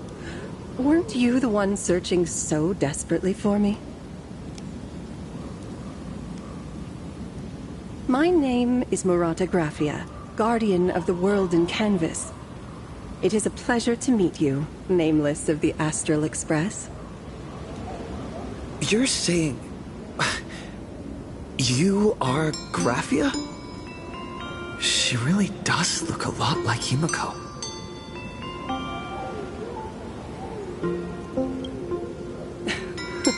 Child, you were the one who lit the ground lamps, were you not? If memory serves, that was the secret signal my old friends used to call for me. I simply answered the call, yet you doubt my identity. How strange. Let me think.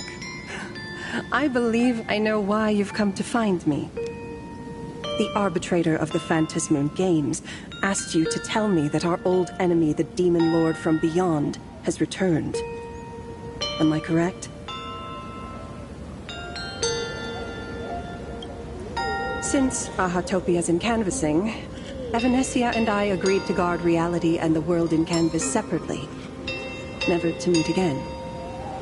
But over the past 1,000 years, I often hoped we might reunite in some way. Who would have thought, when word of her finally reached me again, there'd be no warm greetings, but instead only an impending crisis. You must have many questions.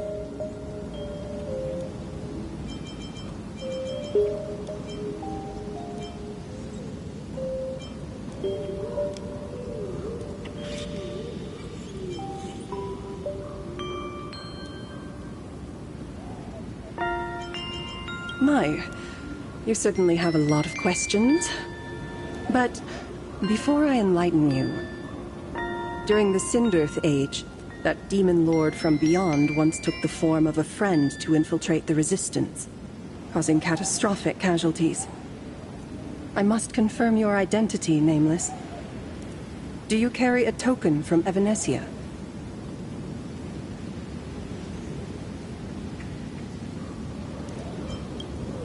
She painted a supplicant's mask for you.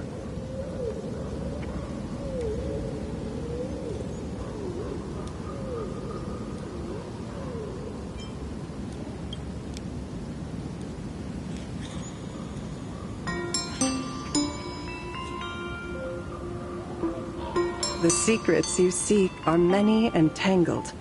Perhaps I should start by telling you a story. 1,000 years ago, the legions of the demons from beyond descended upon Ahatopia, marking the beginning of the Sindirth Age. For the destruction, taking a life is easier than brushing aside a feather.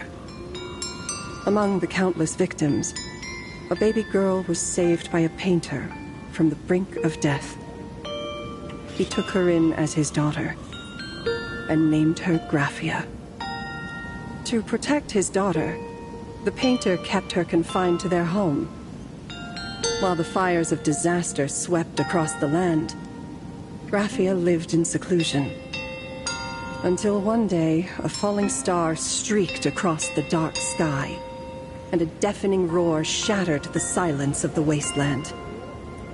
Unable to contain her curiosity, the young girl slipped out of the house to follow the sound. And so she saw it. Beneath the cold Phantos moon, a tower of infinity stood on the mountain range at the edge of the horizon. This tower had countless windows and rose section by section, slender and tall. More than an actual tower, it looked like a wounded iron dragon that had fallen to the earth.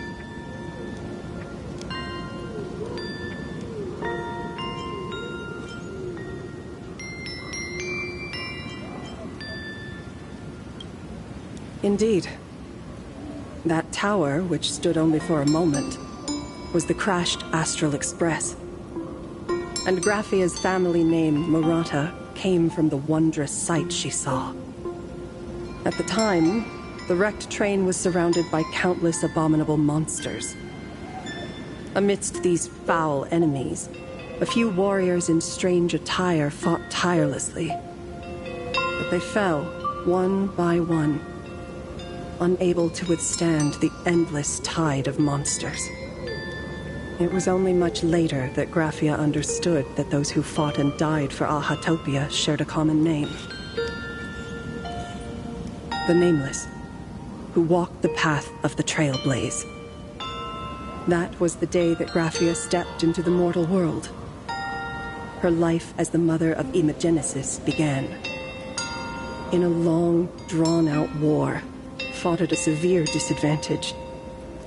She was forced to seek the aid of the Phantos Moon Games, attempting to use the mighty power of an Ionic ritual to lock the terrifying demon lord from beyond within a limited battlefield. This was also the first time in the history of the Phantos Moon Games that the 8 supplicants joined forces to confront a powerful enemy from beyond, the Lord Ravager, Asat Pramad. She lost. Graphia did not win the Phantos Moon Games, nor did she manage to kill Asat Pramad. In the final days of the Sindirth Age, she gathered every ounce of wish power to paint the world into a scroll. Using herself as a nail to steady the canvas, she sealed the Lord Ravager outside.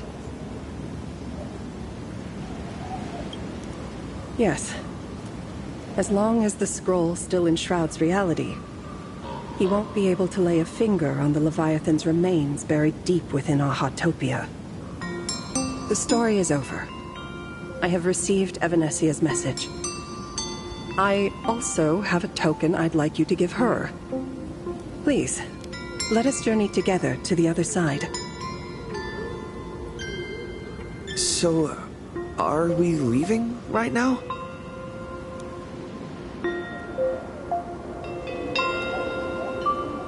No, there is no need to rush.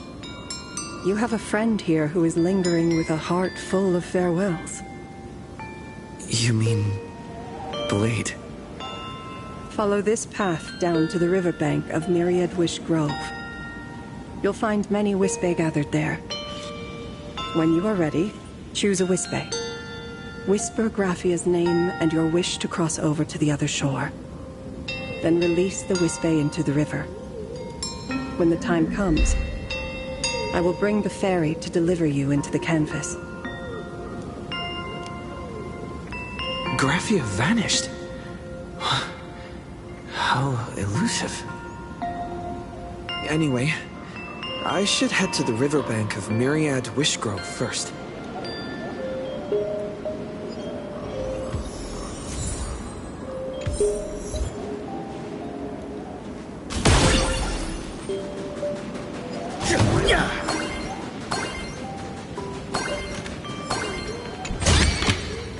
Is that all?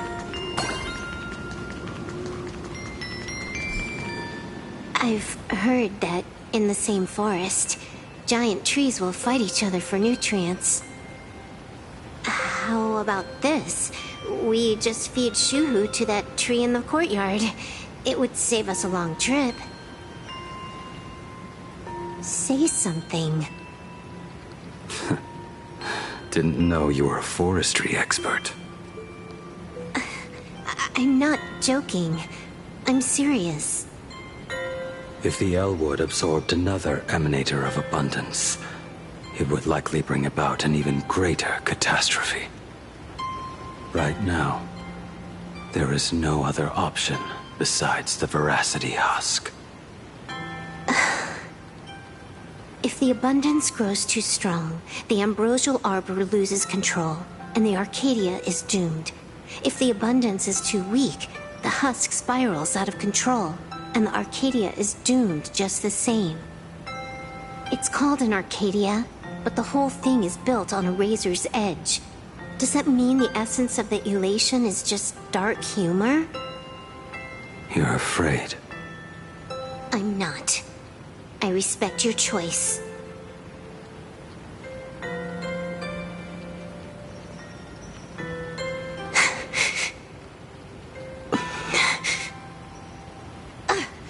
Fine.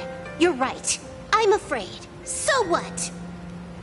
You don't think I know what that Xianzhou person meant? 1 in 10 chance? There is no chance at all. Listen, I just can't stand by and watch one of my kin sacrifice himself. Kin. What else? Friend? Colleague? Playmate? The guy who carries my bags when we go shopping? I suppose all of those fit. Fit? How? Sometimes I can't tell if you're actually dumb or just plain dumb. I hear you. Just assume it's the former. Simpler that way. My mind is made up. You should understand. Misplaced emotions will only cause the mission to fail. You really are just plain dumb. To be honest, I'm the same way. If I could see Firefly cured of her illness, Kafka finally finding the heart she's looking for, and that guy reclaiming his future, then I'd be willing to pick up that level 999 cartridge too, even if it means becoming nothing but a shadow of the Dark Zone. Don't. At the TV tower, you already severely overspent your time. Don't touch that thing again. Besides, Why are you telling me this? You should tell them yourself.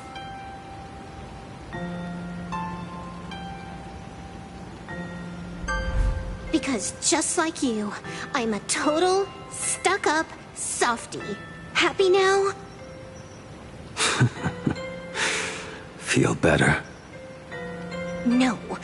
Unless you give me a sincere apology and a proper goodbye, we're not settled. Not settled. Is that right? Fair enough. Whether as Ying Xing or as Blade, my journey has reached its end. Before the final verdict, I should say a proper goodbye to my kin.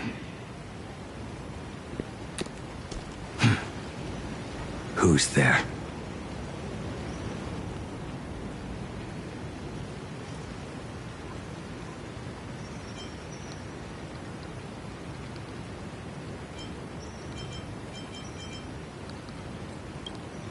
Next time, it'd be better if you didn't try to sneak up on us like that. I knew you would come.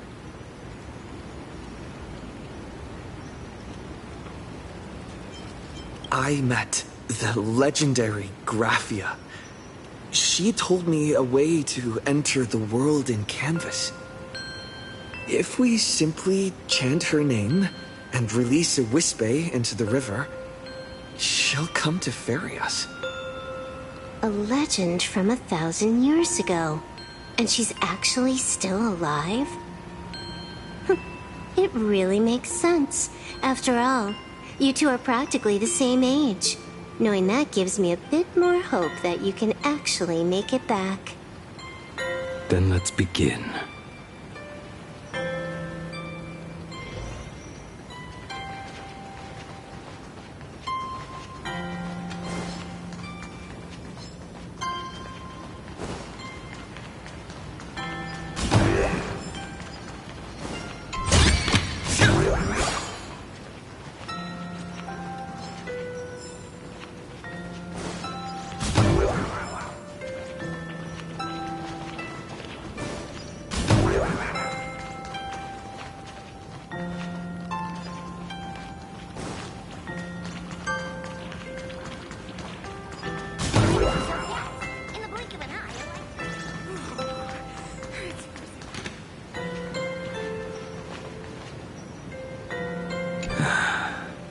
You are unusually talkative today. Are you trying to buy time?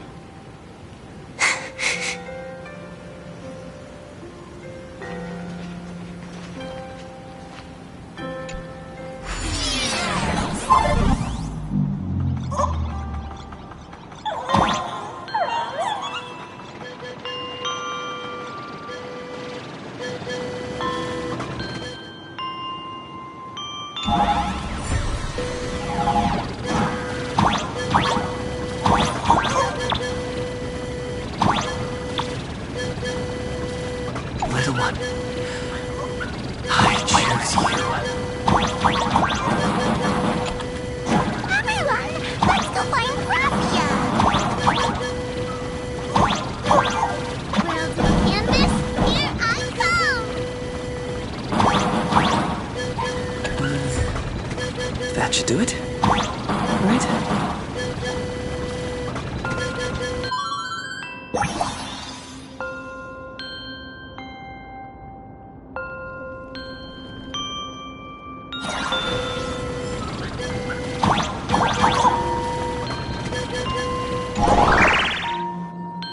I summon Graphia, mother of Imogenesis. May she come forth and deliver us into the world in canvas. No Wispe were harmed in the making of this operation. Graphia! Graphia! Everyone, into the world in canvas! How odd. This time, the visitors actually know of my existence.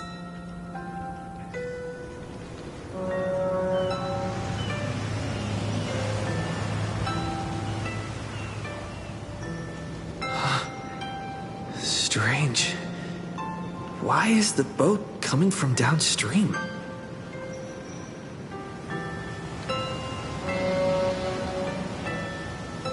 I heard your call, and have come by boat to guide you across. Greetings, travelers who seek to leave the mortal world behind. It is a pleasure to meet you. Oh? Not an Imagine, but someone here to settle the past and family members seeing them off? I guess so. The power of abundance. What a nostalgic scent. There is something terrifying slumbering within you. I've heard that something lies at the end of the world in canvas with the power to suppress it. Will you show us the way? Ah, I see. You are better informed than I thought. I understand. Time is of the essence. Please, step aboard. Thank you. The mountains lie distant. The waters still. And snow settles. A fine moment to bring this weary life to its end. Bring a weary life to its end? To my eyes, the power taking root within you is far from withering away. It's just a matter of time. The journey downstream is long. As is custom, I must collect your past stories as fair. I shall use them to paint the path forward, which will guide us to the other side. My past stories. I am not much of a storyteller.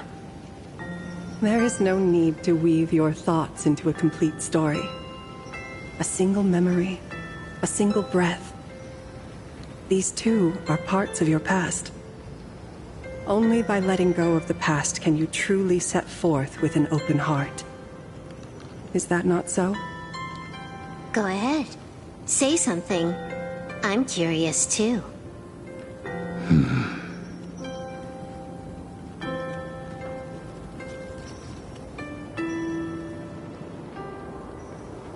Then, I shall begin with that lone island of Insumosu. It was a desolate wasteland, untouched and forgotten. Desolate, cold, the perfect place to lay the dead to rest.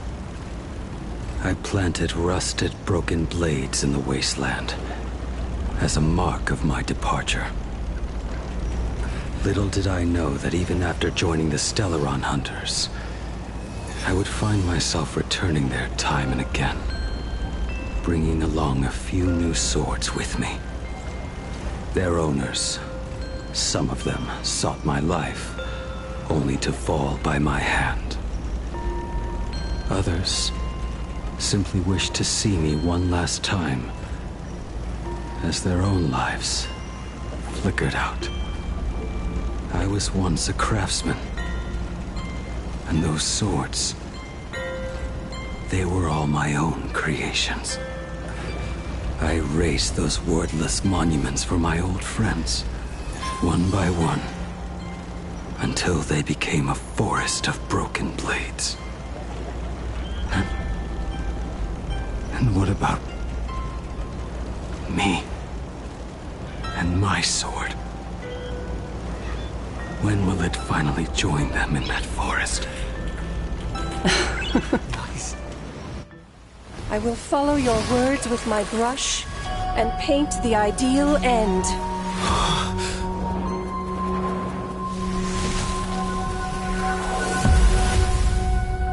Sword barrier.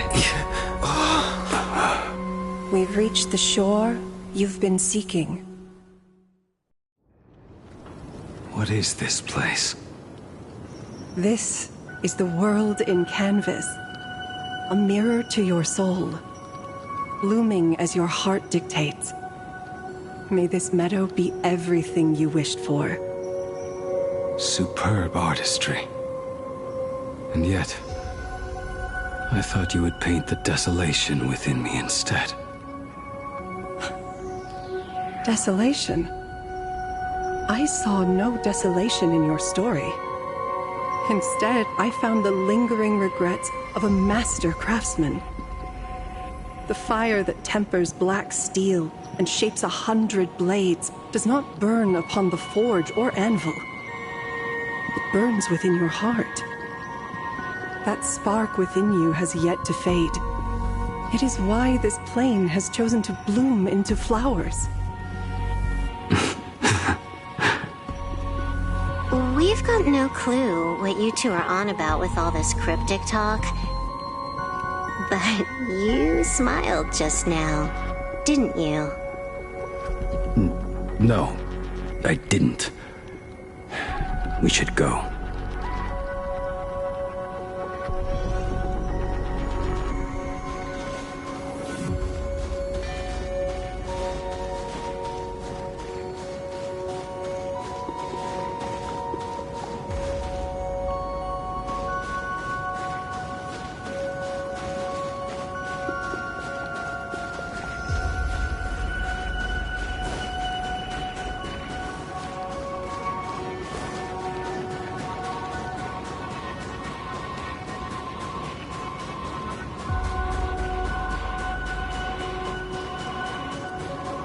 Finally smiled.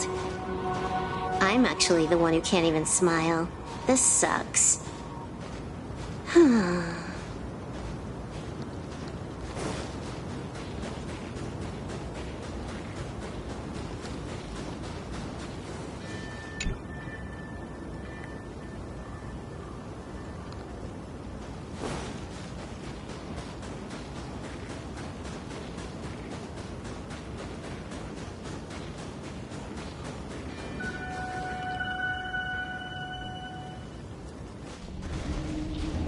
We have reached the end.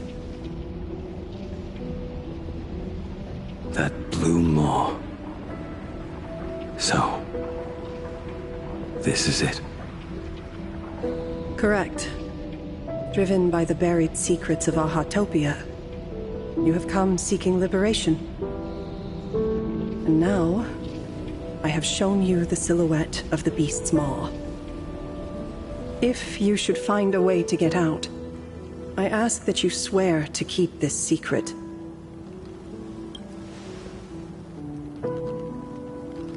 I will keep the secret. That blue maw, can it truly consume the abundance? Only a beast of insatiable hunger can end a plague of eternal growth. I have stood watch in this realm for a millennium, beholding the eternal conflict where the veracity and the abundance remain locked in strife. Oh, undying soul, the fate that awaits within those depths lies far beyond the reach of our conjecture. Perhaps you will vanish into nothingness in a mere heartbeat, or perhaps you will endure a millennium of gnawing, constantly regenerating only to suffer once more, with liberation remaining an elusive dream. Beneath that calm of yours, I can feel an old friend lingering. Agony. This is the price I must bear for becoming one with the canvas. You're telling me if he leaps, he has to stay down there and be torn apart for ages? I'm not okay with this. Yao Guang never said anything about this when we went over the plan. I have lived for nearly a millennium. I stopped wishing for a swift end a long time ago. If the Leviathan does not consume me utterly, then I am still alive. And until that moment comes, I will pin Shuhu to the anvil and swing my hammer once, twice, and again, and again.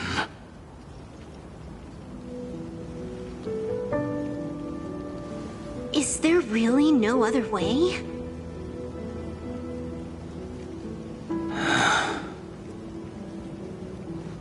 Silverwolf, I was never one for sentiment.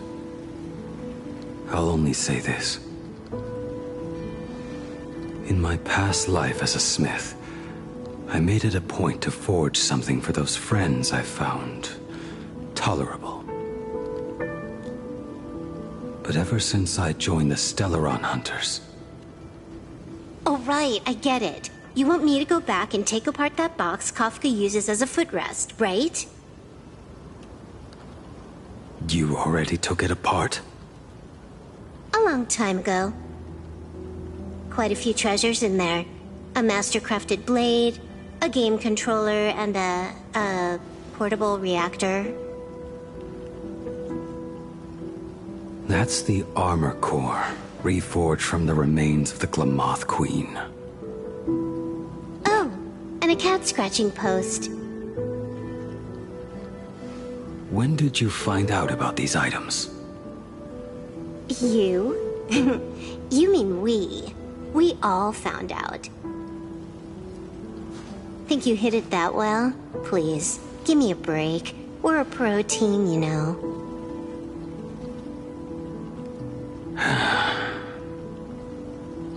Just split it among yourselves. Consider it a keepsake. Kafka should be the one saying this, but... You are the most perfect blade the Stellaron Hunters could ever have.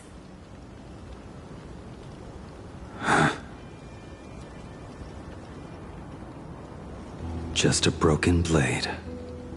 That is all.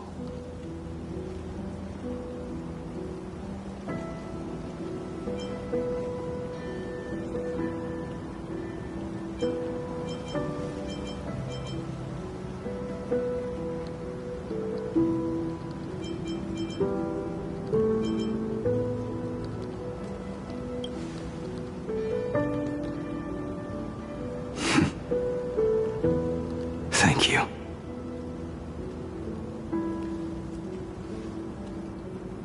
Before you go, you have something to say to him too, right? To me? Don't take offense. It's just a few words. Before joining the Stellaron Hunters, I once lost myself. Unable to see the future, yet unable to reclaim the past. Just like you when you were first reborn. Whether we chose this path, or were forced onto it. Leave no room for regret. And never deny the path you've traveled.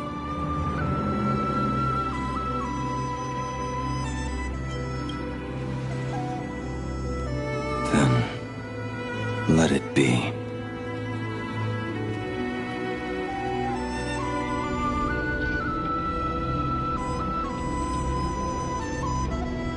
It's time.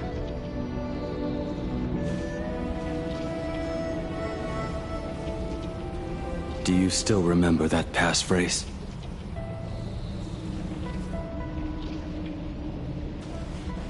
No need to step forward. Just recite it in your head. 3 of a kind. 2 pair. Ace. Go.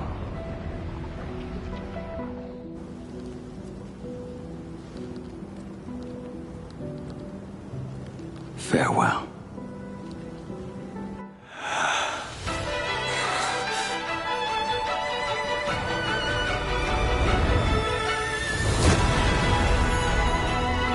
Let everything end, or truly begin.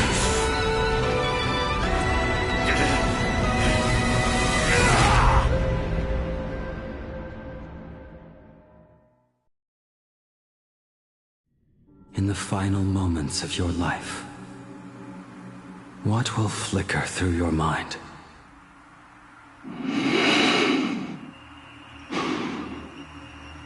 The devouring.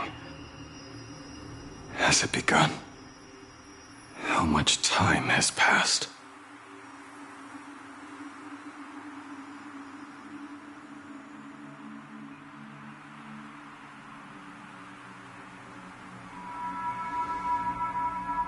Sea of clouds.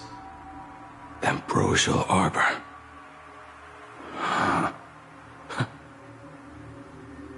To think that with death so close, this is the scenery my dreams would conjure. My heartbeat. It's barely audible now.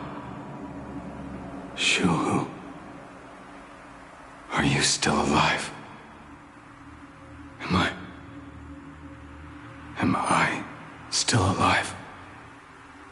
Finally woke up, Yingxing? Master. I am sorry. You have the wrong person. I am not Yingxing. Huh. A lad your age, yet your head is more muddled than mine. You're talking nonsense in your sleep, boy. It has been ages since we last met. Tell me, have you let your craft go to waste? Your master wishes to see what you can do. Not a sweet dream of toasts and laughter, nor a nightmare of clashing steel. Instead, it is a dream of returning to the very beginning, to confess my sins before the master who taught me everything. Typical. This is a standard issue sword I forged for the Cloud Knights, back when I first began my training.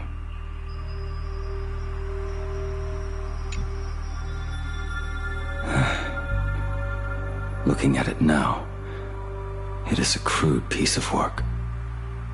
Senior Frater, are you truly from a short-lived species? Why do you ask? I mean, no offense. I just wondered, why would you come all the way to the Xianzhou to learn the craft? My home became a grazing ground for those boars and beasts. My parents, they're fertilizer. Unlike you, I won't live to see them wiped out. But my blades will. Look at this blade. Fresh from the forge today. I made it. That is so cool! Stop flattering me. This is just a standard issue sword for the Cloud Knights. According to the template, its name should be New Blade 01.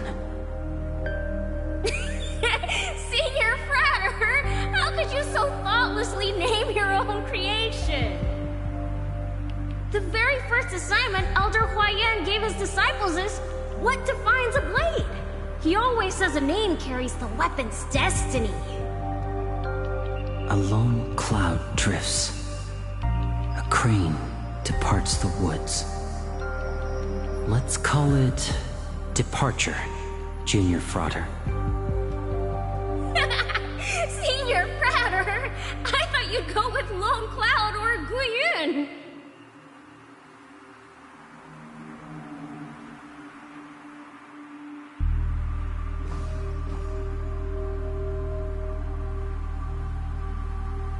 Look at this blade. Fresh from the forge today. Looking at it now,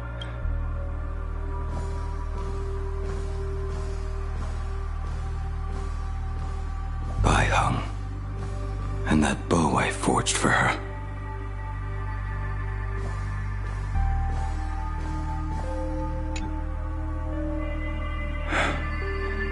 In the end, it was I who forged the greatest sin.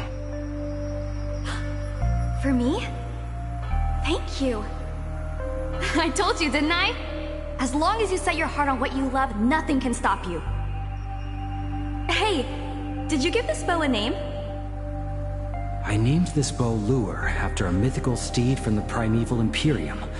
Legend says it was one of the Emperor's finest mounts, a divine beast that could tread over any chasm and lead its master back from the brink of death. How did you get so off track? Why pick a name meant for a horse? That won't do. It does not suit me at all. I'm gonna call it Recurve Bow. That sounds terrible. It's like my mother naming me Human. At least change it to something elegant, like Winding Stream. Fine. Have it your way. Look at you! Skilled with both the pen and the sword. You really should not be trapped in this flame wheel forge for the rest of your life. Hey, perfect timing! I have a few friends getting together on the Lafu. Wanna come along? Staying in a single place your whole life. That won't do.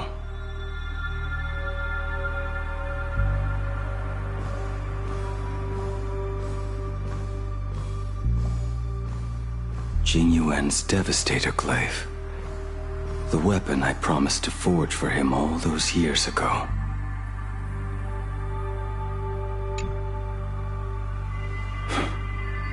Old friends have drifted across the stars, but he remains. A genius. I suppose Master Jing Liu's swordplay should be no trouble for you then. You little rascal. Do not try to act like my senior just yet. I am from a short-life species. Xianzhou's swordplay takes hundreds, even thousands of years to master. I simply do not have the time. I heard your bold claim. I'd rather leave this world in a blaze than live until the end of time. It seems you think little of us Xianzhou people, then? My, the future sword champion has sharp ears. It was just drunken rambling. Don't take it to heart. It would be a waste to throw my skills away on the battlefield. You go to the front, and I will forge the divine weapons for you. It is a promise. All right, deal. Then I want a Devastator Glaive, 4 meters long, decorated with green silk, and you should engrave the blade with cloud patterns.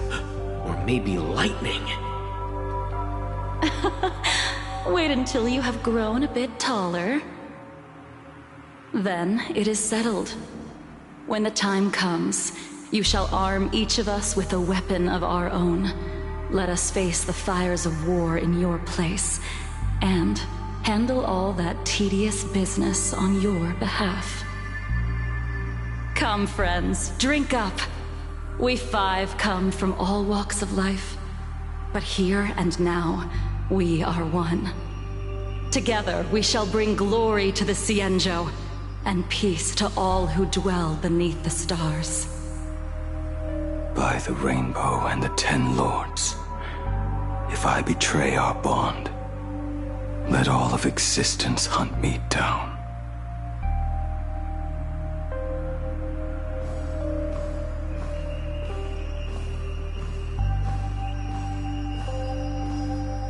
The prosthetic arm and sword staff from Mr. La Mancha were works created by my master and me. He came to visit me even after I was cast into the shackling prison. Yingqing. Yingqing. How did you end up like this? The shadow has tasted the flesh of abundance within you.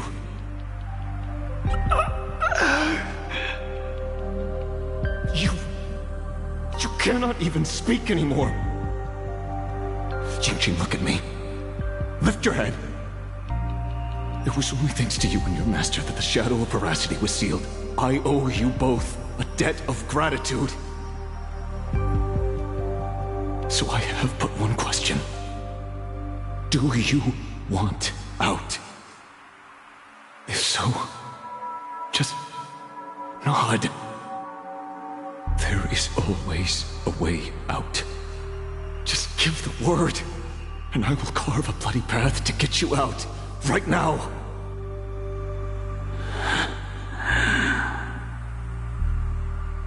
There is no need.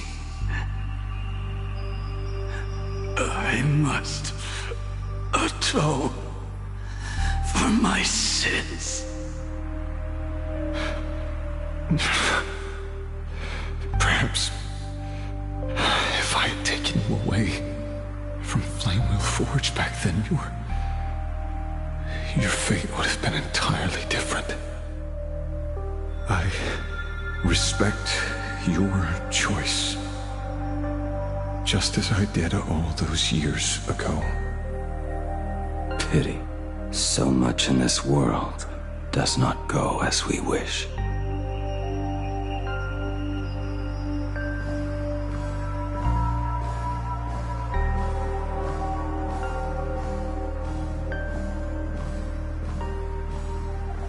This is not my work.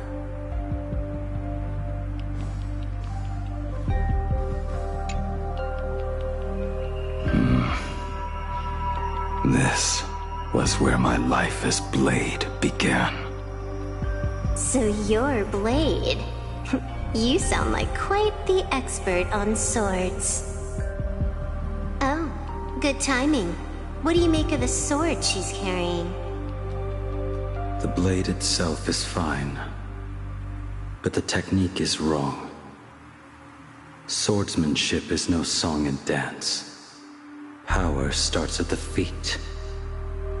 Only when the eyes and mind follow through will the strike land. My, oh my, Bladey. You really are the ultimate blade critic. Since you have so much to say, Master, why not forge a legendary blade for each of us? I put down the hammer a long time ago. My hands cannot do what my mind wants anymore. Fighting with a weapon that does not suit you is just a quicker way to die. From now on, if a sword is needed, let it be mine. This shell of mine is the only blade there is.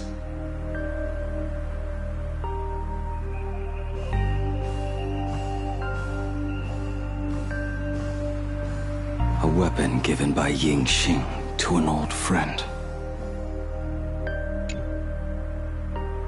But we are no longer who we once were to each other. Who I am does not matter. What matters is, do you remember this weapon? I don't understand what you're talking about. All that happened. You think you can just walk away from it all? You would do well to keep Cloud Piercer by your side. Or, next time we meet, I will be the end of you. What a pity. In the end, we still cast our weapons aside.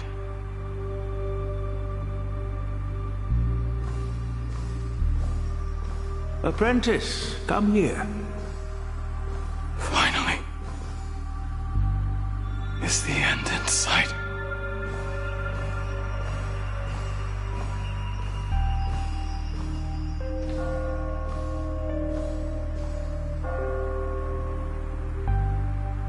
I am here, Master.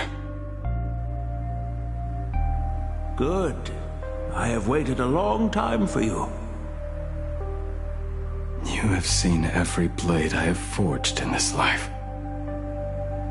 Fine work. Somewhat flawed, perhaps, but their edge is undeniable. The marks of a true master. Gazing upon the weapons I forged in days past, I can only feel a surge of endless regret. The hammer falls and cannot be undone, yet I have spent my life taking one wrong step after another. I betrayed my friends and broke my oaths. Even with these divine blades, I failed to protect those I held dear. My hands are stained with blood. I loathe the reflection it casts back from my blade. But what weighs heaviest on my soul is the debt I owe you, Master. In this life, I fear I will never have the chance to repay it.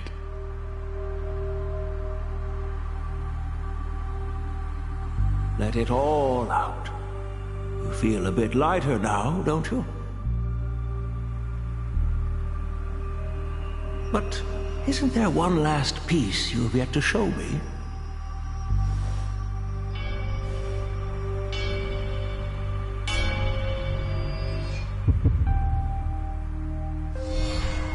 It is yet to be named, has it not?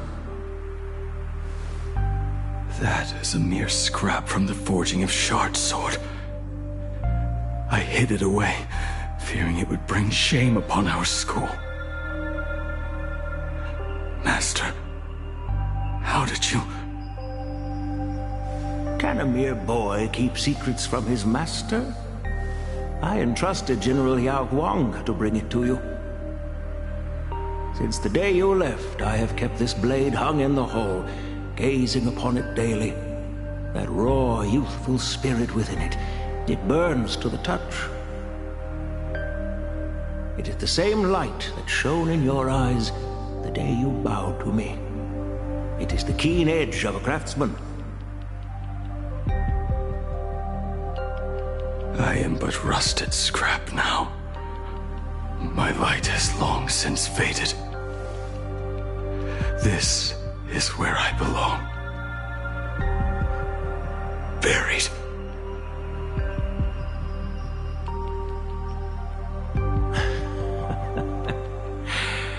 Crushed ore, old materials, rusted iron. As craftsmen, we spend our entire lives in such company. Waste not the bounty of the world, but perfect it through craft. To take what is useless, to take every failed scrap and forge it anew. Isn't that our very mission as craftsmen?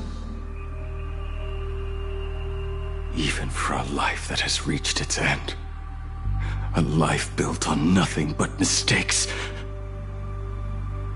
As it is with the work of a craftsman, so it must be with the life of a craftsman. Do you still remember the question I once asked you? What defines a blade?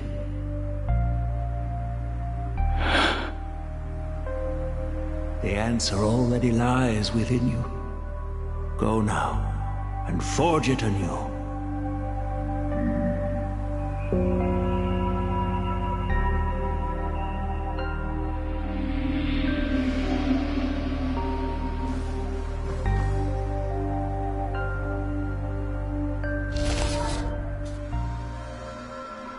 Forge it anew. Interesting. Now I wish more than anything that I could just live a bit longer. Ling Qi himself said that back when he was nearing his end. Shoo. You fought me all this time and leapt into the Leviathan's maw. Nothing more than a bit to drag me down with you. A pity, truly. For so long as a single soul in this vast world prays for abundance, I shall return to bestow my grace. And now, I have come in answer to your prayer. Within the Leviathan's maw, I shall grant you 1,000 years of agony, as your flesh will be remade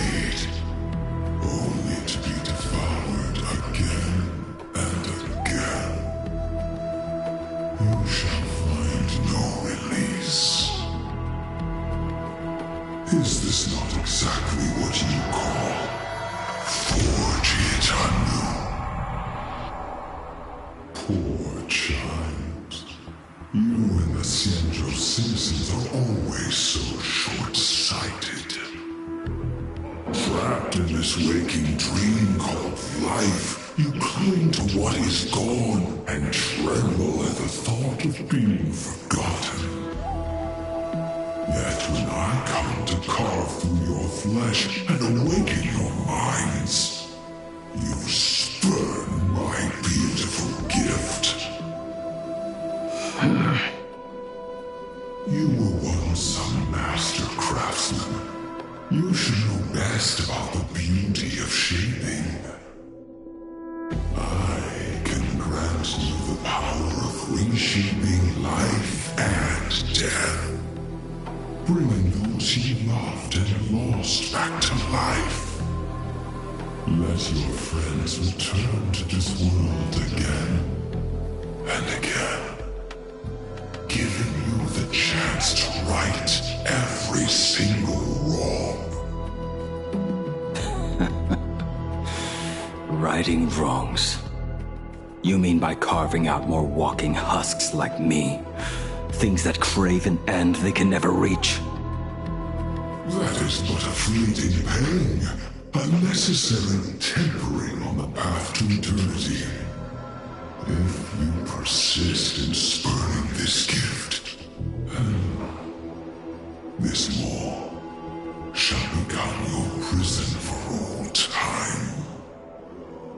Your body will churn for millennia, caught between being digested and reborn. Every inch of your flesh will remember the agony of being ground to pulp, until your very will dissolves into nothing, leaving only a hollow husk that can cry out my name. Are you done talking? Do you truly believe that I am the only prisoner here, Shuhu? You are the one bound most tightly by your chains. For so long as a single soul in this vast world prays for abundance, I shall return to bestow my grace. You are nothing but an echo of them, a slave trapped within your mission of compassion. You mock our obsessions. You are Yao Shu's most pathetic prisoner. Are you trying to provoke me? No. I am pronouncing your sentence. I never dove into this abyss for the sake of a mutual end. I came for forging. As long as you cling to life, you must keep reshaping this body to fight back the gnawing from the veracity. And that struggle is exactly what I want. Let the maw of this Eon husk be the furnace. Let our undying flesh be the iron. And let death, 1,000 times over, be the hammer. Right here, I shall forge and recast you again and again. Not to destroy you, but to create a cage that can hold you prisoner for all eternity. And the thorns of this cage shall forever be aimed at that savior who branded you with your mission. Yao Shu. Are you ready? To turn your vengeance against your god.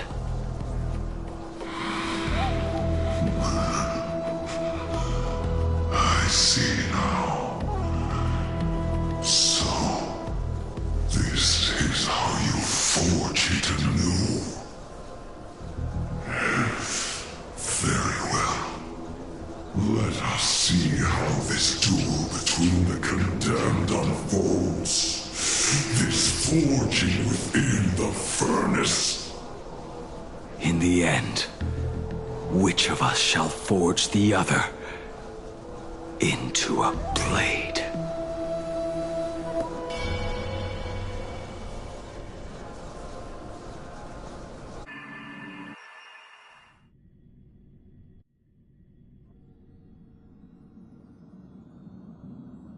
When reunited with family after a 15-year separation, 22% of organic life forms will weep and embrace, whereas 59% will exhibit indifference or outright rejection. Yet, choosing to conduct a covert investigation instead is entirely unheard of.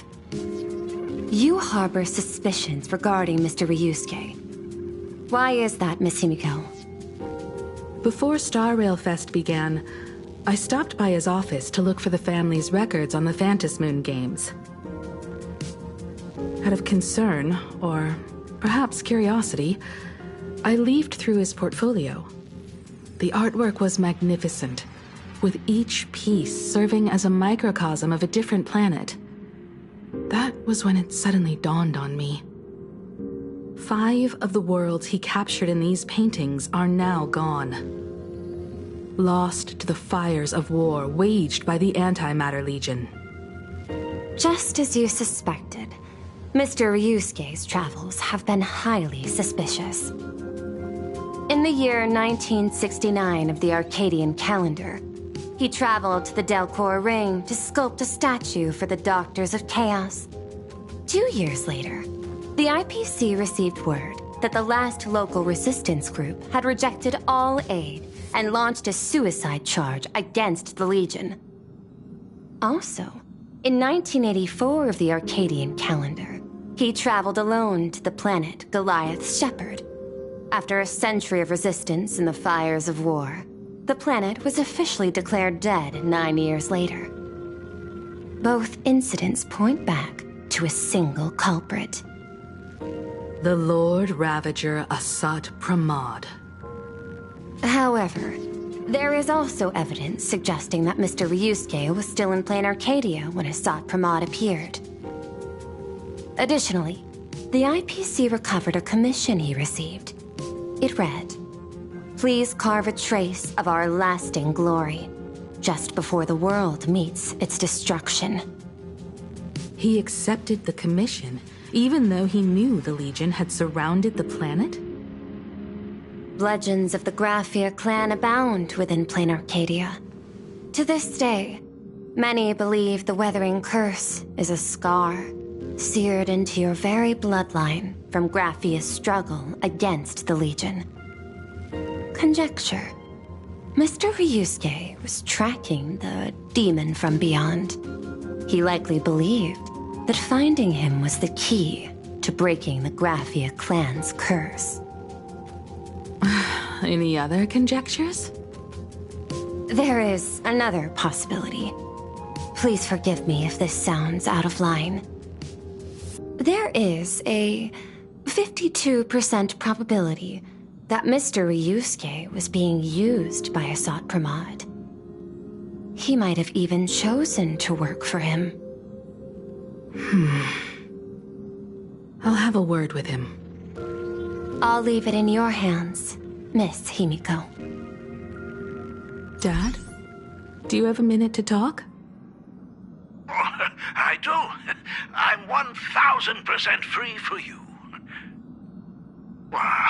What brings on this surprise call for your old man? I was worried you were too busy, so I didn't want to bother you these past few days. That foolish didn't hurt you, did she? Actually, what am I thinking? A mere herald of death is nothing to my Himiko. You probably handled her in no time. And that kid is something else, too. I'm telling you, everyone at school is a huge fan of the Astral Express now. 15 years. The blood-stained games are finally over. And this time everyone survived. It's time we sat down and talked. Just as father and daughter. Huh? Am I dreaming? My little girl actually wants to have a real talk with her old man. Well, I don't care if I heard you wrong. I'm taking this to the bank. Praise the Astral Express. Praise Machiavelli. Give me 10 seconds. Your old man is on his way. There's no need to rush like that. Love you, kiddo. I should have seen that coming. Himeko, open up. It's your time. Himeko, come over. Tell me more about this.